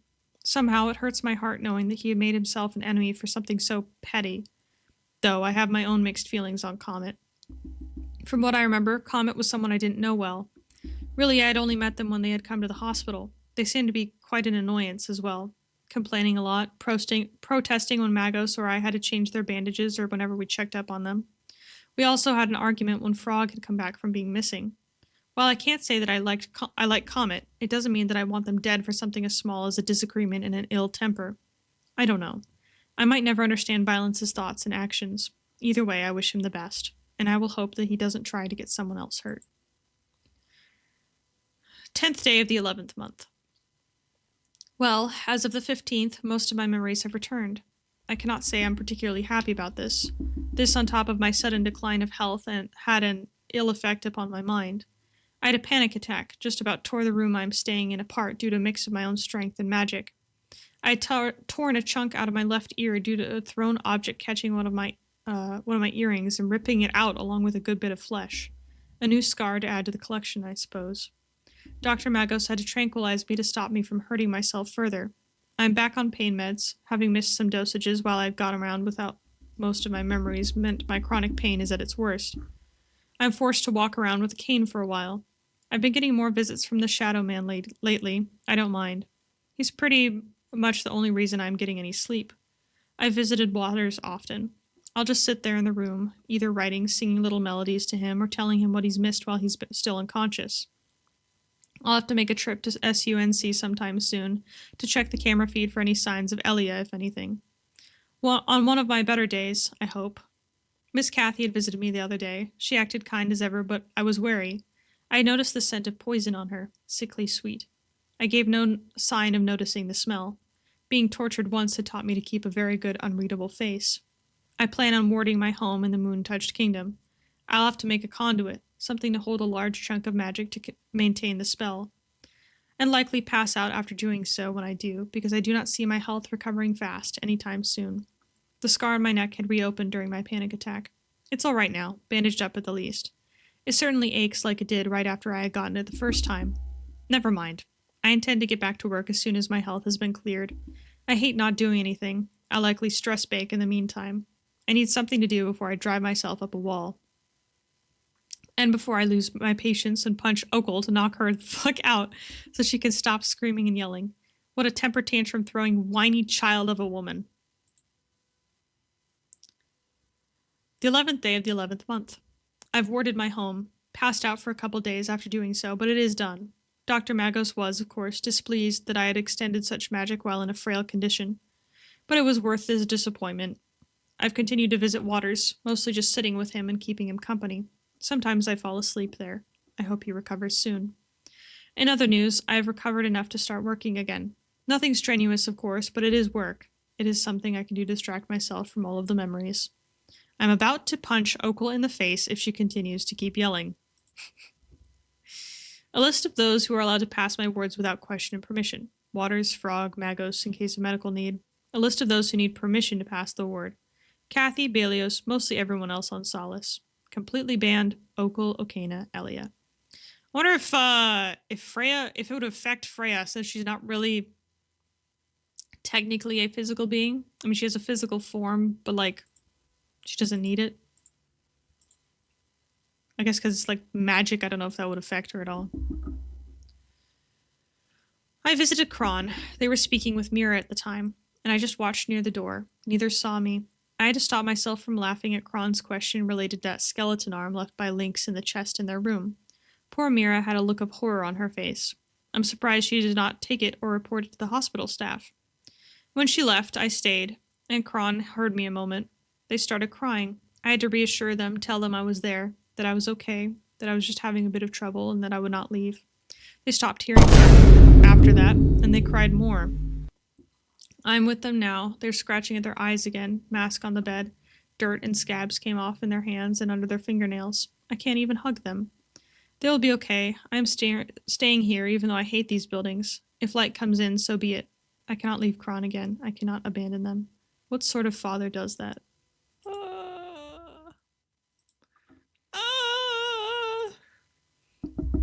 There's so many like father-child stories this season, which is very interesting. There's a lot of like parent stories. I think it's really interesting because Eclipse and Cypher, in a way, is also a kind of parent-child story, which you'll find more about this month. But it's just interesting that it ended up being that way, because I don't think it was like, I don't think a lot of these were planned, like, but it just happened to be that way, with also the main villain being that kind of story as well. Which is cool. The world cruel and unforgiving. I was one of the first of our kind. My very name means it. Chaos. Untethered before gravity gathered and it formed it into a being. Eventually others appeared, brought in by the forces I cannot see yet still understand. We kept ourselves always in balance, dancing through time in a spiral.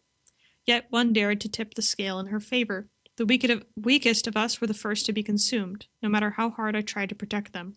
The dim area we call home that used to be so lively only grew darker yet darker. Soon enough there were only 3 of us left, including myself. There was the green world, power-hungry and consuming all that she could. There was the luminous world, only kept around so she could shine brighter. There was me, kept for last, so that by the time she would get to me, she would have consumed enough power to defeat me easily. And defeat me easily she did. It was a matter of minutes before I was left, sprawled out and bleeding. Oh, how I wished she had mercy and ended me then and there. Instead, I was absorbed into her soul, power, consciousness, and all. I sat there in an endless void for what I know must have been thousands of years. Maybe more, considering I had no concept of time there. Yet my mind was soon drawn from her core and placed inside of a new body. Sorry. It took me a while to realize what had happened. This new person was mortal, although not quite anymore, since I now have lent them my power. It seems that she'd randomly decided to bless this one with a fraction of her stolen power. My consciousness was the weakest part of me, so it made a twisted kind of sense. However, there is no part of me that doubts that this was done as a final punishment to torment me for daring to defend the helpless. I've currently been hiding in the shadows, observing this fragile being's life. Their name is Truffle Balatro. I must say, I haven't had any shortage of drama since coming out of my comatose state. Their life is interesting, even after event, typically without any period of rest. Sometimes it feels as if a puppeteer lays above us, instructing their life for its own amusement. I do hope to make my own appearance soon. I've even concocted what should be a relatively humanoid form, acceptable in this world. It's tall, has long hair, and wears a simple tailored suit. The only thing I couldn't master is the tone of its skin, near white and shimmery compared to the beiges and spectrum of browns of the vast majority of the inhabitants here. I am sure it will be fine. Yes, it should nearly be time to make an appearance. Uh-oh. Uh-oh. An unwanted visit.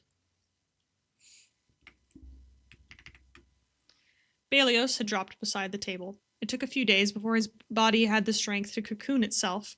The moment the cocoon closed, his body started healing from the fight with Elia. It had been weeks since that fight, but he had yet to rest and heal properly. The poison, on the other hand, wasn't healed properly, as it wasn't a bodily injury, but the cocoon stayed. In the cocoon, he began to dream, as that was the only thing he could do, rest and dream. In his dreams, he began looking through his memories, trying to learn everything he missed, new things from some of the memories. The fact that the Romus sent Nikolai into his dreams, when Kathy handed Belios the vial of poison to kill Nikolai with, the fact that Kathy killed many of the passengers on the shuttle because of their greed, and now almost killing him. But those were the negative memories. He looked at the one where he saw the faces of his friends, the names he couldn't remember, but he could remember what they looked like, and he even met them in his life, though he only remembers the insults he named them. He also replayed the scene of his death over and over again. For him, the memory was all black. He could only hear the voices of others. Okul's was the loudest, but Freya spoke the quietest. Interesting. He doesn't know what happened. He barely even remembers being the brave one to fight Okul, but the fact that Okul had lied to him. She said I was her friend, that lying bastard, he spoke angrily. The dream realm changed again. This time it was the first meeting place, and he met the gods on Finda. It was a stone ruin. Runes covered the walls. Some were scratched away, and there was a large fire in the middle.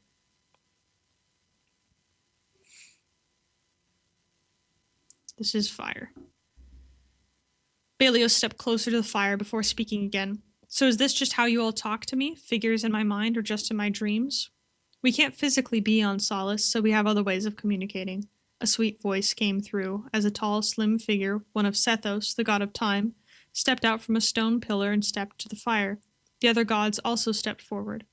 You are also a special case, the first godly soul to leave the planet and connect a missing soul gem.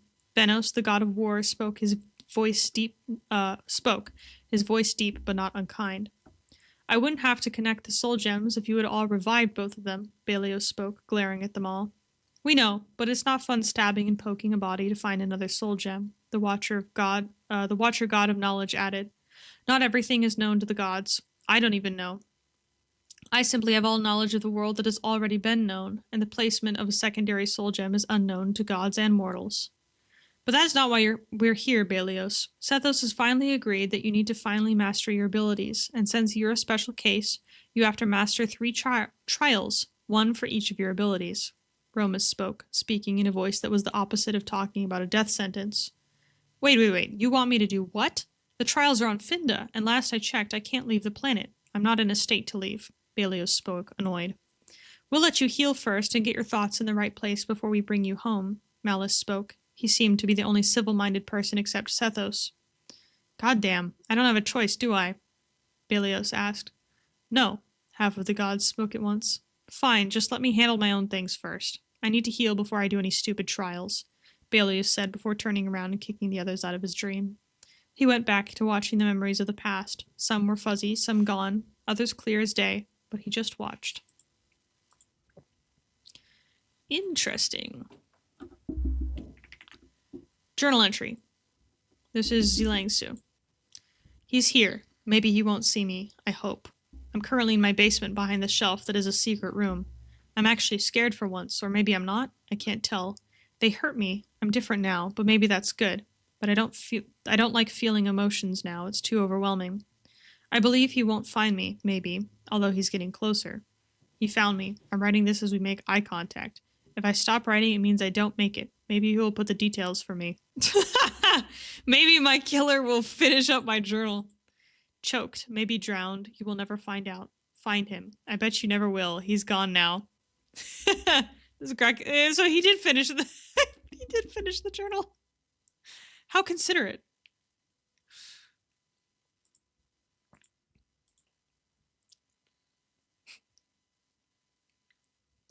The Tricentennial Man, the beginning of a saga, the first part of 3. Let's go! 4:36 p.m. SST, Sunday, November 9th, 2497. Months of work led him to this, the answer to a plague rooted deep within the mind, the solution to an unfortunate level of contact between head and ground. Cameron would finally receive answers to questions that had plagued him since the partial recovery from his amnesia. How did he get here? What year was he born? Who is Roxanne? Did his family survive the Great Anomaly? An incomplete memory is hell, and he learned that the hard way. But none of that mattered anymore. The resonance chamber sat still in the middle of the room, wires trailing out of it, some leading into a computer positioned a slight distance away. The echo crystals inside the painted room with an odd blue glow, a comforting color, given the drab and empty state of the room. Cam punched the final bits into the computer program. Everything was set up. Go time. The bed was made to secure him so he wouldn't injure himself. He wasn't sure how the procedure would affect his motor functions, and he wasn't about to take any chances. Final nerves. Check systems. Go time. There was no way for him to know how this would truly go, but luck would be on his side. He would make a full recovery, remembering the man he was before, but nobody could have prepared him for the aftermath. The truth was much worse than he could have ever imagined. Oh. Cameron lore. We have a picture. Ooh. Oh, there's like some tally marks on the bottom left and top right. Down here we have like something else.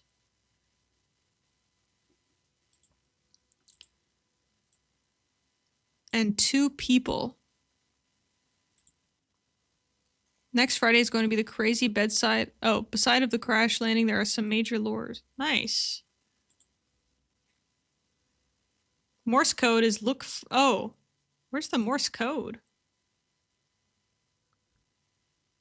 I didn't even see that. Look further than the surface. Reverse the bottom, that is me. The left tally, they are ready.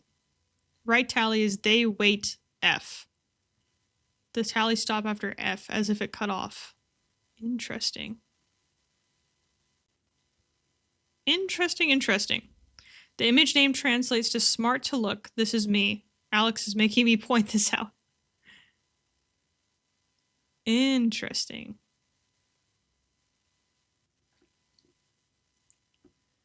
Anima's audio log 0. Test?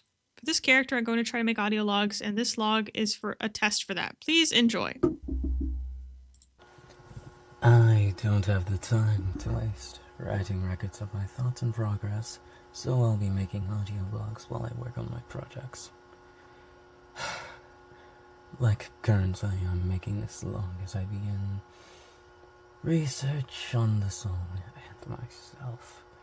Hopefully, with this research, I'll be able to reach my goal. And really get a second chance at life unlike this flawed existence. But anyway, though these recordings should only be heard by me, I'll introduce myself. I'm Anima, a tragic vampire, ill in life and still ill now. The only good thing of my existence is being a daywalker. I, like many others of my kin, can walk under the sun, and any of my personally changed kin should too, but I haven't tested that yet. Well, anyways, I guess I'm what should be called a researcher. But the title of mad scientist is unfortunately more accurate considering my topic of research. Well, anyway, Anima signing off for the test. Alright. A vampire, basically. Oh, this is unfair. Cece, how could you? Marigold. This is beautiful, by the way. Also, having this, I don't know if this is supposed to be placed in a way that also relates to the end of this, like if that parallel was there for a reason, but there was once a time where I believed my creation was a punishment. And then, one day, Mary, I met you, my Zinnia. I'm so sorry for leaving you.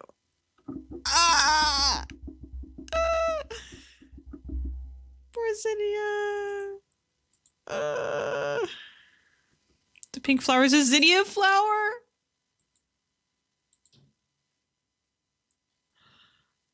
Cece. Cece. Okay, my thoughts here. Isn't one of Zinnia's eyes yellow? Or like, it's a different color? Cause she's a clone. She found that out. And this being like zoomed in on the eye, only when injured. Oh, only when injured. Okay. And there's like yellow flowers. Just interesting to me. The yellow, you know? She like cloned with this other person. First encounter. Car. Let me not edit. I will view. Car wakes slowly, her head pounding as her eyes open. Memories flood her mind as she stares at the bleak ceiling of her current enclosure. Those she'd escaped her cursed home planet with had cast her out. They forced her into an escape pod with little hope of her reaching their target, Solace. Her friends, were they alive? Why should she care? After what they did, Car doesn't believe she could ever forgive them. As thoughts of her people's betrayal bring her to consciousness, Car begins to realize she's actually still alive. Somehow, she survived the crash of her escape pod. Not that she remembers it. At this point, I'm sure Freya has, like, altered the atmosphere of Solace to just, like, slow down anything coming through at high speeds. Because, like, there's so many crashes that people survive on Solace. It happens so much that she had to, like, Add something, I don't know. Somehow she survived the crash of her escape pod, not that she remembers it, and is now in some foreign area. The sterile architecture and lights embedded within the walls make Kara's head ache. She looks away from the lit wall and is met with iron bars. This is perplexing. As carefully as she can, Kara props herself up and examines her surroundings more closely. The room she's in seems to be connected to another that is currently obscured from view. The only thing visible to Kara is a small alchemy set adjacent to her cell. Gathering her strength, Kara stands on her shaky legs before gasping as her knee buckles. She catches herself with her arms just before she face plants. While trying to push herself back up, she hears footsteps accompanied by a voice. "I wouldn't move around so much if I were you." The statement came out monotone and more so unfriendly. Kara raises her head and searches for the source of the voice. From the other room enters a humanoid figure, but... "What?" Kara whispers in disbelief. Lucky chuckles, her voice now tinged with amusement. "Had quite the crash. Surprised you're even functioning at all after what you've been through." Having given up on standing, Kara resigns to sitting on the floor of the cell, watching the satyr dumbfounded. "What are you?" Kara utters, attempting to stay as calm as her disoriented state will allow. Lucky tilts her head, a curious glint in her eyes. "You've never met a satyr?" she says flatly in juxtaposition to her expression. "A what?" Kara responds, shifting her hand to rub her bruised shoulder in a nervous gesture. Lucky sighs, deciding to change the topic. "What's your name?" The question is asked roughly, her previous display of emotion now a hardened guise. Any hint of politeness that usually comes with small talk is not present in Lucky's condition of this conduction of this conversation. After a brief moment of hesitation, Kara says, "Car," softly. "What's yours?" "Lucky." Lucky almost huffs out. "Why'd you land in my yard?" Kara's face twists in slight confusion. I don't." Silence fills the room as Lucky waits for an answer that doesn't come. During this time of quiet observation, Lucky comes to a conclusion based on what little information she has. "You're concussed," she states as if it was a well-known fact, "and you've never met a satyr." Is it satyr? Is satyr, right? Lucky moves closer to the bars. Kara leans back subconsciously. "Where are you from?" Lucky asks with forced kindness. "Where are we?" Kara retorts, sounding as if she were out of breath. Maybe it's her bruised ribs, but she feels as though she's suffocating under the satyr's piercing gaze.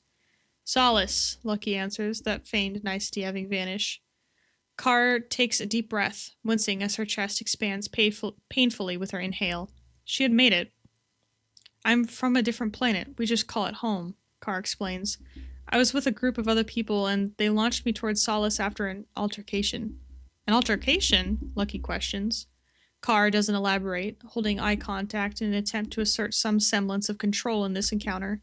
"Sounds complicated." Lucky takes a step back and turns as she makes her way away from the cell.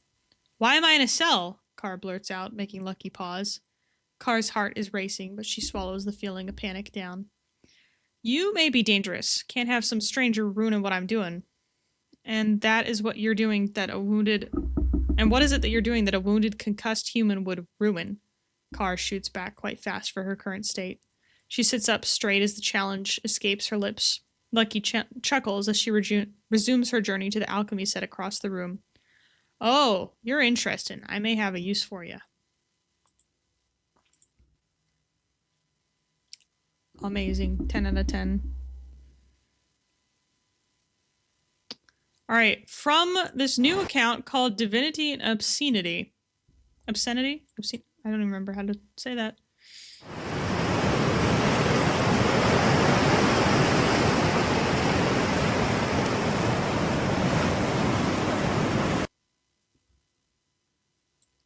This reminds me of the wreck of the Edmund Fitzgerald. "I told you I'd visit." Interesting. The whole staff team have been trying to figure out who this person is. They just joined today. I still think it's Belios. Or something to do with that. I don't know. The wife? Events took place after violence got called out at a faction meeting. Oh, can I even listen to this? Oh, maybe? Here we go.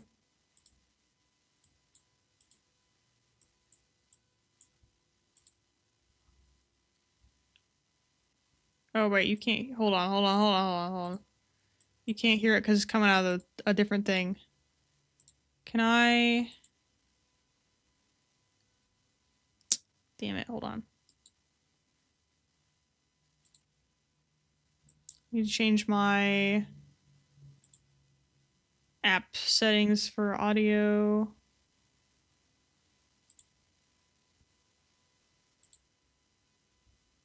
Here we go. Have you seen Waters? Waters? What? Why do you want to know? I'm his wife, or I guess his ex-wife. We got divorced a while back, but you know, it was really Ex-wife. yes. And Uh-oh. you came. How long have you been here? From my knowledge, he's been the only one who, you know, he came by himself. Yeah, he probably said that. I've been avoiding him. We divorced under good terms, but I know that something about him has changed recently, and Something about him changed. Yes, the day the ocean collapsed. It's what we call the Great Anomaly on our planet. He left to the capital, and something was different when he came back. I think that he's motivated differently. I don't Okay. trust what he's doing here. What are you like implying? Like you come to me out of random, and then you're spewing out some nonsense. You've seen him recently, yes? Where did you see him? Last time I believe I saw him was the faction meeting that I kind of just walked out on. Okay. I wouldn't go in there as of right now because I believe they're still debriefing some things. It's gotten a little hectic. I will say He's that. part of these meetings. He has sway. He has been speaking at these meetings. Yeah, there's no negative, you know, talk coming from him or anything. I mean, because from what you sound like, what it sounds like, and you know the tone that you're speaking in right now, it sounds like he's trying to do something very negative, right? He's very capable of disguising his intents. He was an agent he murdered people. I've worked with him for I don't know how long now. I know what he's capable of. I know he is a good person, well, at least in my opinion, a good person at whatever he He has. has Art. named the facility that he runs here after the agency that had him go and murder people. He is operating a scientific facility that he does not know anything about in order to do something, I don't know what, but he doesn't have the Well, knowledge okay, to- let me stop you there. It seems like he knows what he's doing. Like, it seems like he knows what he's doing. I mean, he's built this entire facility by himself. I'm sorry, I'm like freaking out right now because once again something happened. But he's built this whole thing by himself, and then he, you know, decided to, you know, we went on trips. We went to go see a tornado sighting, and there's a bunch of other stuff. I mean, sure, something went wrong, but that was very unexpected. Like, I feel like he knows exactly what he's doing. I mean, the most he's doing is just monitoring the weather. That's a dangerous thing to be in control of. On our planet, we had a ruler on our planet, one who Yeah, could this is control the Elliot. elements, namely the oceans, causing them to rise or demand them to do whatever she needed in order to create a system that would flood an entire planet's surface. The fact that he has an access... What is he doing? So, wait, so you mean to tell me that he didn't come from a planet just made of fully water? Because, you know, he's just a giant water head. A head full of just water. No, A he- giant water jug. I mean, so Yeah. you're telling me that there was more He than has a just head. water? He has a face, he's a person. He's a person? What, you think he's water? I mean, yeah, there's been like multiple conspiracy theories. I mean, sure, I saw like maybe one shadow glimpse or two through like, you know, just lighting, but Yes, what? this So is silly. photo. This is him and me and our son, and yeah, he's a person, and There's a he sun? hasn't. Yes, we have a son. Violet's getting all Derek. the lore. He hasn't Okay. talked about that either. Okay, that's besides the point. All right, yeah, sure, he's very secretive, blah blah blah. I've done bad things, you know, things happen. Anyways, me personally, I don't think I have the right to know anything about his life. That's just me. The If he tells me, conclusion he is tells me. bacteria in I water. appreciate you that he has this stuff. I appreciate that you tell me he has all this other stuff. I appreciate it. I would prefer to hear it from him. But let's go back to what you're trying to, what this conversation I've been originated reading from. some logs. Some of it implies that he's helping out with some event coming up soon, and there's a cave, and something about the cave just feels like something's going to happen in that cave, and I don't know what, but I think he's going to do something dangerous and might hurt people, and I don't. Waters out of all people trying to hurt She's someone. trying to blame it Sure, on him. me. That makes more sense, right? I mean, everyone knows. Anyways. But Waters out of all people, I know. the Water I know. trying to hurt someone. I know. I- It seems. I know who he was. I know how he seems, and I know how he can act. But I think something is. I need to see him, and I need to make sure that he's not going to do something like that. He What said he. possibly could he do? His whole demeanor is safety. Everything I know about him is like, oh, hey, safety first. What do you... I don't... What? What is he gonna do? I assume continue the mission of the Dorsa, flood the planet, make all of the inhabitants be part of their rulership, their leadership, and make this a new outpost for them. Like I said, he is in this faction meeting right now, Okay. and I mean, that's all I can tell you. It just seems like you know him, and I just want to. I'll have to. I'm gonna go to that meeting and see him, and I have to ask Yeah, around and we'll see. I'm sorry. I can't stick around for much longer. I do apologize, but That's yeah. alright. I'll maybe see you around. Probably not, but We'll yeah. see. All right. Bye. Bye. Interesting. So she's trying to make it seem like Hey. Waters is up to something. Hey. Been a while. Yeah. So this is after hours visit. Violence tried to go visit Waters in the hospital the night after the incident. Dr. Matos obviously turned him down, but did show Violence footage of Waters' room. Violence left the hospital and met a familiar face. Fuck. Yeah. Why are you here? I heard. I witnessed the attack yesterday, and I just wanted to see if everybody was alright still in the hospital. Have you just come in from in there? Yeah, I just came from the hospital. Yeah, I was checking on your man Waters. Actually, turns out that you weren't lying about the whole face thing. Oh, yeah, that's. Wouldn't lie about that. You're saying you could It would be boil strange Waters? to be That's crazy. married to him and not know what he looks like. Yeah. So, is that it? You're just coming to No, check up on people? I did my own investigation after our conversation, and I was nearby when the event was going on. I didn't go in there because I knew that something would happen. I just felt it, and So, okay, I'm sorry. Let me stop you there. So you told me that something was gonna happen, right? Mhm. Okay, if you knew that something was gonna happen, why wouldn't you take it into your own hands and try to stop it? You know? Like, wouldn't that be like the more logical thing to do? And plus, you were also actively searching for this Going man back, I see. and decide not to confront him?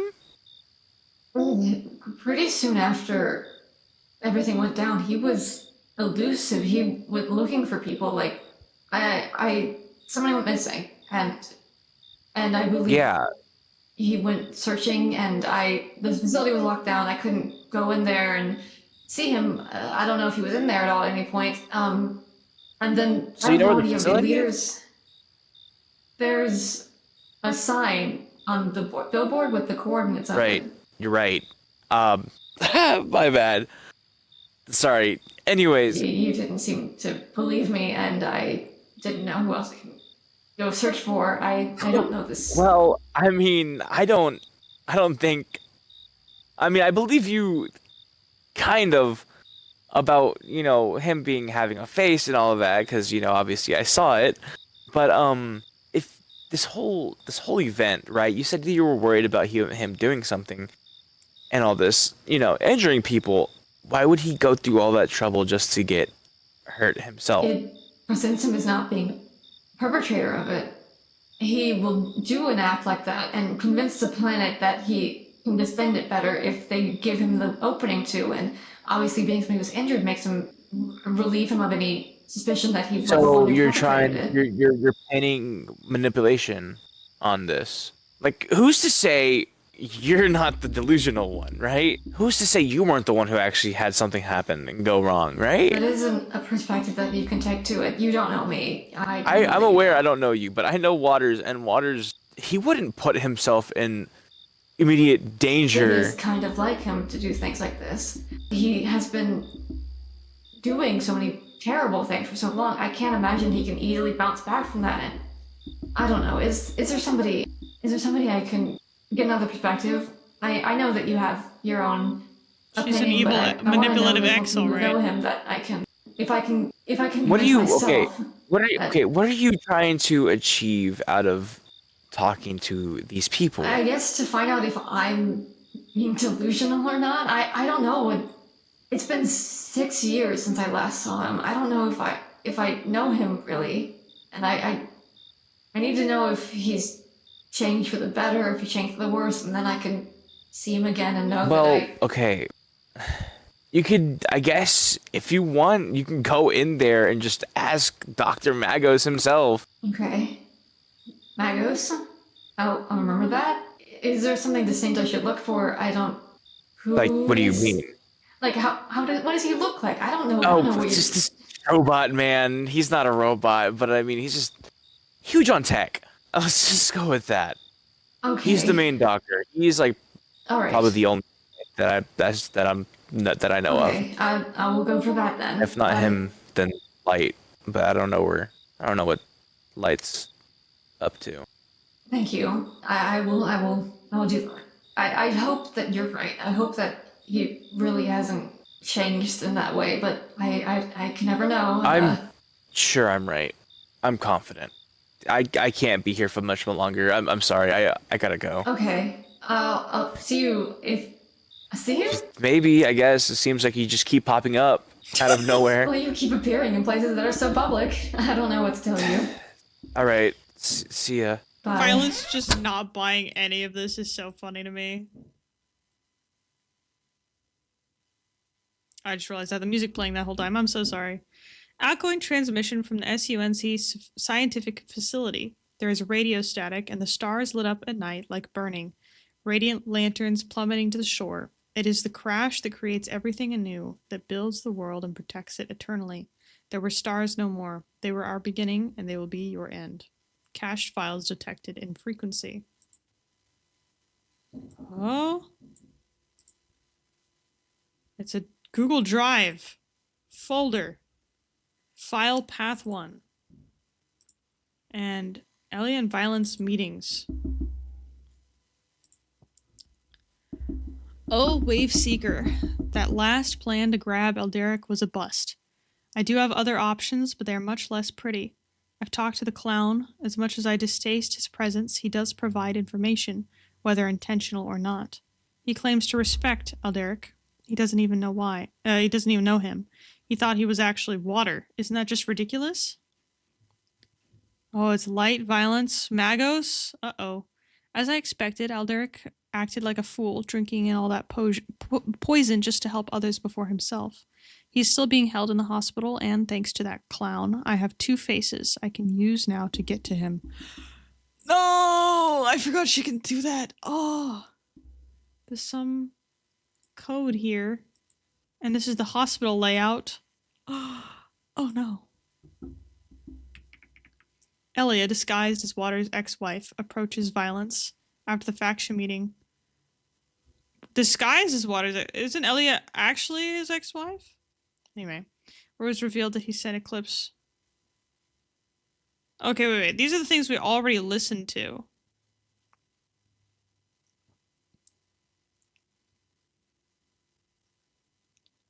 Interesting, interesting. Ex-girlfriend. Oh. Oh. I see, I see, I see.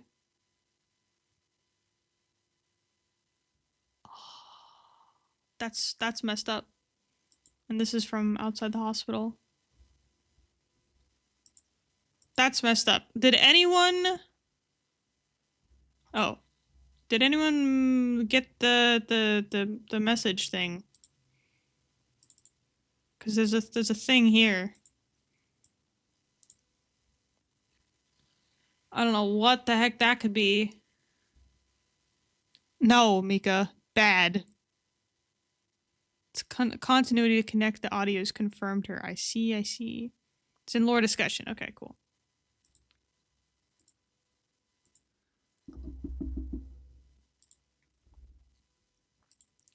Ah, it's this thing. It won't be easy. There are cameras all over the hospital. I will have to play tricks, put risk, then watch where emergency sends them. That's where I'll find him. Oh, and then we have this thing later. All right, we have another video, and then Lux thing, and then some formatting thing with the wiki. Balios warning taking place on November 7th. No timestamps. It's a 5-minute video with no sillies. All right. Let's go.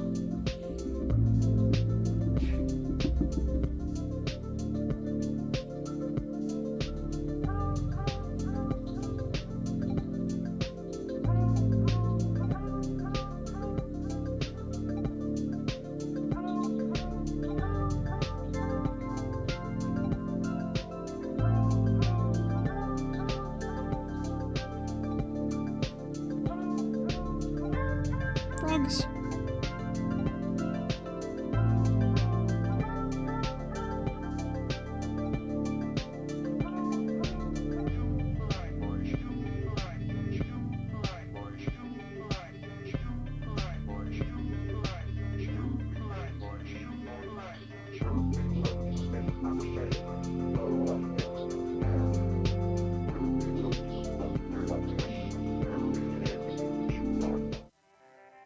Hey, Light. What are you doing outside the hospital? Oh, I had to get out. The smell was awful. Oh, the smell in there is a little, like chemicals. Yeah, The smell of and chemicals is hints not of great. blood somewhere. Blood smell would be pretty strong in a hospital. And admittedly, Uncle's very loud. Vocal has been loud. Yeah, she has been very loud. Either that or the walls of the hospital paper thin. Is Vocal, like, yelling? Both. Or, like... Yeah, generally she's loud? yelling. Well, I mean, if I was tied to a bed for several days, I would also be yelling. But she's a criminal, and she has a trial coming up, and I doubt she'd want to stay for the trial, so she has to stay locked up even though she's being loud for the other patients. Do you know what exactly she's being tried for? No, I can't remember. Oh, okay. It's Well, one everything. thing I think is because of Balios's death, and the second thing I think is endangering children, and the third thing is I think is also another count of child endangerment. So, Elquil doesn't really have a good track record. I'm sorry to ask this, but who exactly is Berlioz? I feel like I should know him. Yeah. Like he's someone important, but I can't exactly remember. Well, he kind of like appeared in a hole, and you, me, Feather, and a bunch of other people, we scared him, I think, and we brought him Oh. to the faction meeting. And then the next time we saw Balios was when he was strapped to a electric chair. in Sounds a, like Frogs trying not to laugh. terrible Party, I think, and he was killed. And then the third time we saw Balios was when he was apparently sure. alive. Hello. Oh my gosh. On me. Yeah. Light, that's Balios. Oh, Hey. hi. Sorry. You don't have to be scared. He's apparently a great Yeah. person. No, I'm not. Why not? Drama. Are we being Anyways, genuinely serious right now, or are you joking? both. Alright. Well, apparently, Belios, you were, on your own word, you're not great. So. Wait, Helios. Oh, Miss Kathy mentioned you. Hello. Yeah. Yeah. I'm sorry. Did My I bad. see something wrong? No. You told me to be quiet. I don't know what to do. Can you say it? I'm kinda We don't scared. like Miss Kathy. That's not a great way to. No. That is not a great way to say it. But it's the truth. We don't like Miss Kathy. Yeah, I've but told you what you Miss need to Kathy give- has done. I think we should give a reason why rather than just. You. She has poisoned over 14 people. I don't believe you.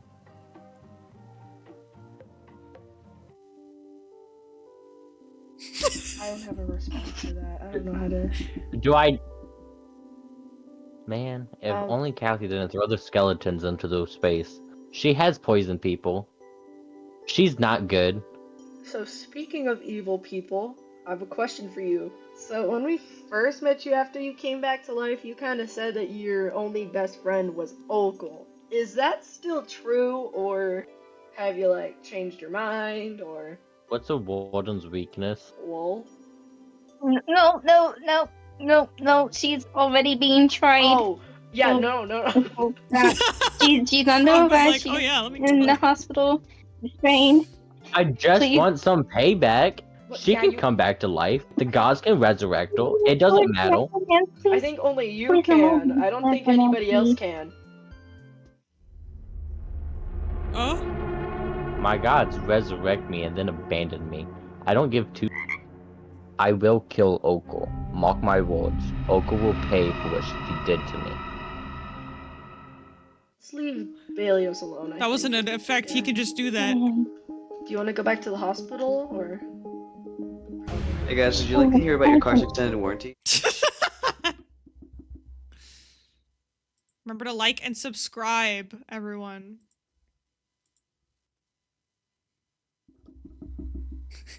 The croaks. The croaks every time someone swears is so funny to me. Oda was always watching. Building similarities. Content warning for implied death. Technically, this took place last week. 6 years before the Great Anomaly. The soldiers had run out of ammunition hours ago, and the few stragglers lacked the energy to continue their fight with their knives. That didn't mean that Sauna allowed Lux to leave the safety zone before the planet's last surviving leaders could guarantee they had all been rounded up and relieved of their weapons. When Lux had asked why, she only explained, "Those who refuse guidance often look for those they can blame." Even so, none of the prisoners looked threatening by the time they arrived. Most ignored the proceedings, haggard faces barely turning towards them as they walked by. They knew their use as pegs was almost over. Not even Lux's people could save them at this point. A large canvas tent stood at the center of the encampment, stained with dirt and other unhygienic things. Lux tried to stay unbiased, though. From how Sana spoke about the center of the battle, it was probably a blessing that it wasn't dyed red. They were led to a mismatched group of chairs. Sana chose a pair that looked less likely to break beneath them during the meeting, though considering the careful way she sat, it was still more of a risk than she'd prefer. The three leaders angled their own chairs to face them. While it was clear that they hadn't dealt with the harshest conditions, their faces still held the gaunt stares of war. It quickly became clear that they would not speak first. Instead, Sana held her arms out, palm up, in a gesture of peace. "My apprentice and I will remain observers only. Are we still in agreement?" The oldest of the three gave a gruff acknowledgement.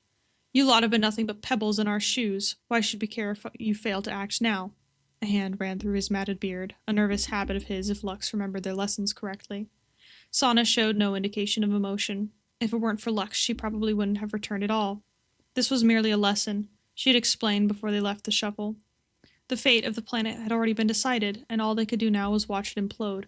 However, as Lux watched anger creep across all three of their faces, they couldn't help but feel pity.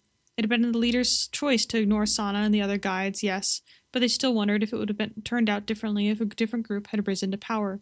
Would they still have ignored the rebels like these three until the entire globe was engulfed in a power struggle of the few? Of course, Sana held no such concerns. Instead, she smiled and ignored the barbs thrown her way. "We cannot go against our contracts, as I'm sure you understand. Our power is only as strong as the voices of the leaders." The man started to rise from his seat in response, but his co-leader only lifted a hand in warning. "No, we knew what we were agreeing to," she sighed. It's a shame we had to go to such lengths, but we still have civilians to protect. 10% of the population, the third argued, and even then we won't be able to grow enough food for the winter. Sana tilted her head. We gave you the solution. The third sneered. No, we will not allow the soldiers to return to society. They will only weaken our people. Very well, then we will call our duty here finished. I only ask that you wait until my assistant and I are back on our ship before you enter the next stage. She gracefully stood up, brushing off the imaginary dirt on her skirt before guiding Lux out of the tent.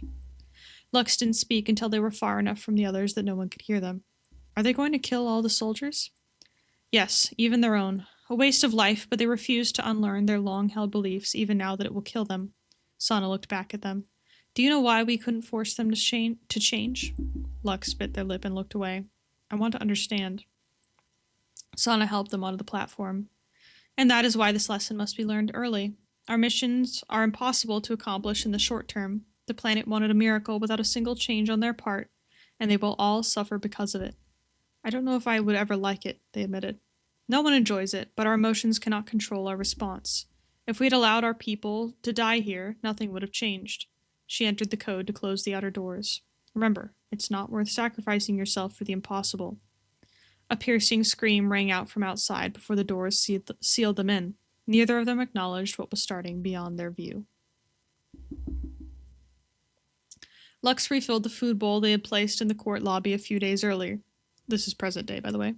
They weren't sure what prankster had somehow snuck the sniffer into their office, but they couldn't figure out a way to safely remove it. Unless someone complained, they supposed it would stay there. They didn't mind, though. After what happened to Mira on Friday, they didn't want to be alone in the building. Sure, every once in a while they would hear footsteps outside the door, but somehow the three of them kept missing each other. They needed to have a meeting. The lack of security couldn't remain, but Lux's sore throat and fatigue made the urge to isolate themselves stronger. Granted, if the symptoms worsened, they would head back to the hospital, but that seemed unlikely at this point. Friday's event still didn't make sense. How long had Waters' associate been spying on Mira? He didn't seem to have fallen for her tricks, but surely she must have had a reason to go through all the trouble of knocking Mira out and impersonating her. Would Mira be able to explain if they asked? And then there was Violence, still out and about. He appeared to have no interest in turning himself in. They didn't know him well enough to say whether or not he would take it personally that they were the one to officially charge him. Then there was the hospital crew already complaining about Okul. She was almost healthy enough to leave, but whether the court jail was deemed secure enough for her to enter was yet to be seen. Somehow, they couldn't imagine it ending well if Okul and Violence ended up in the same location for too long. Oh, and the Balios issue needed to be looked into. At this point, they had only heard rumors, but it seemed Solace tended to hold on to the dead better than most planets. Even so, it seemed he never returned to his position as a faction leader. It wouldn't hurt for them to meet with the current leader at some point. First things first, though, they would focus on arranging the judicial meeting. All of them needed less stress at this point, and having a security plan would help. They searched through the ever-growing piles of forms on their desk for a clean piece of paper and a still full pen. Peace would come to Solace, one step at a time. Lux, our goat, genuinely holding Solace together by a thread. And finally, we have from Mika. I looked at this before stream, and I'm sure that I think someone else already got it, but every once in a while, there's a bolded letter. So, TH, the something, but I think someone else already figured it out. We're going to look in lore discussion here.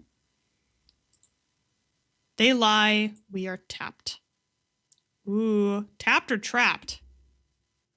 I don't think y'all will find the second thing before stream. There's a second thing. Ooh.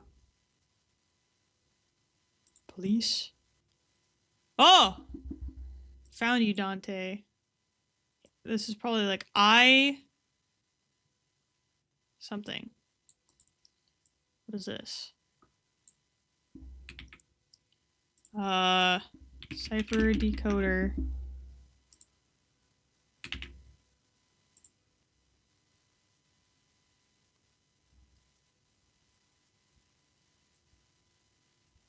Huh.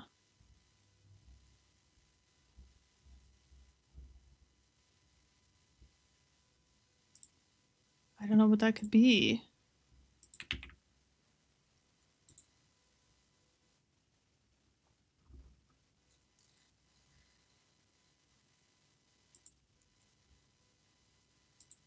I'm just going to all of these.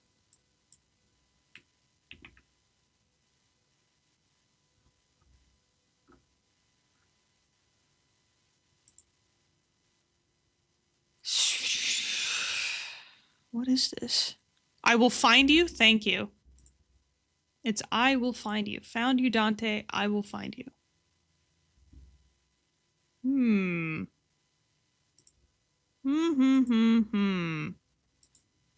Someone's looking for Dante.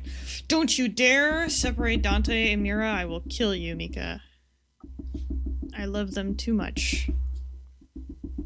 Alright. Well, that is it for the stream. Like I said, I'm thinking next stream will still, or next Tuesday we'll still have a stream, but the one after that might be a little bit later. From here on out, just because I have a job. We will see how things go. But I'll see you all on Friday. Bye.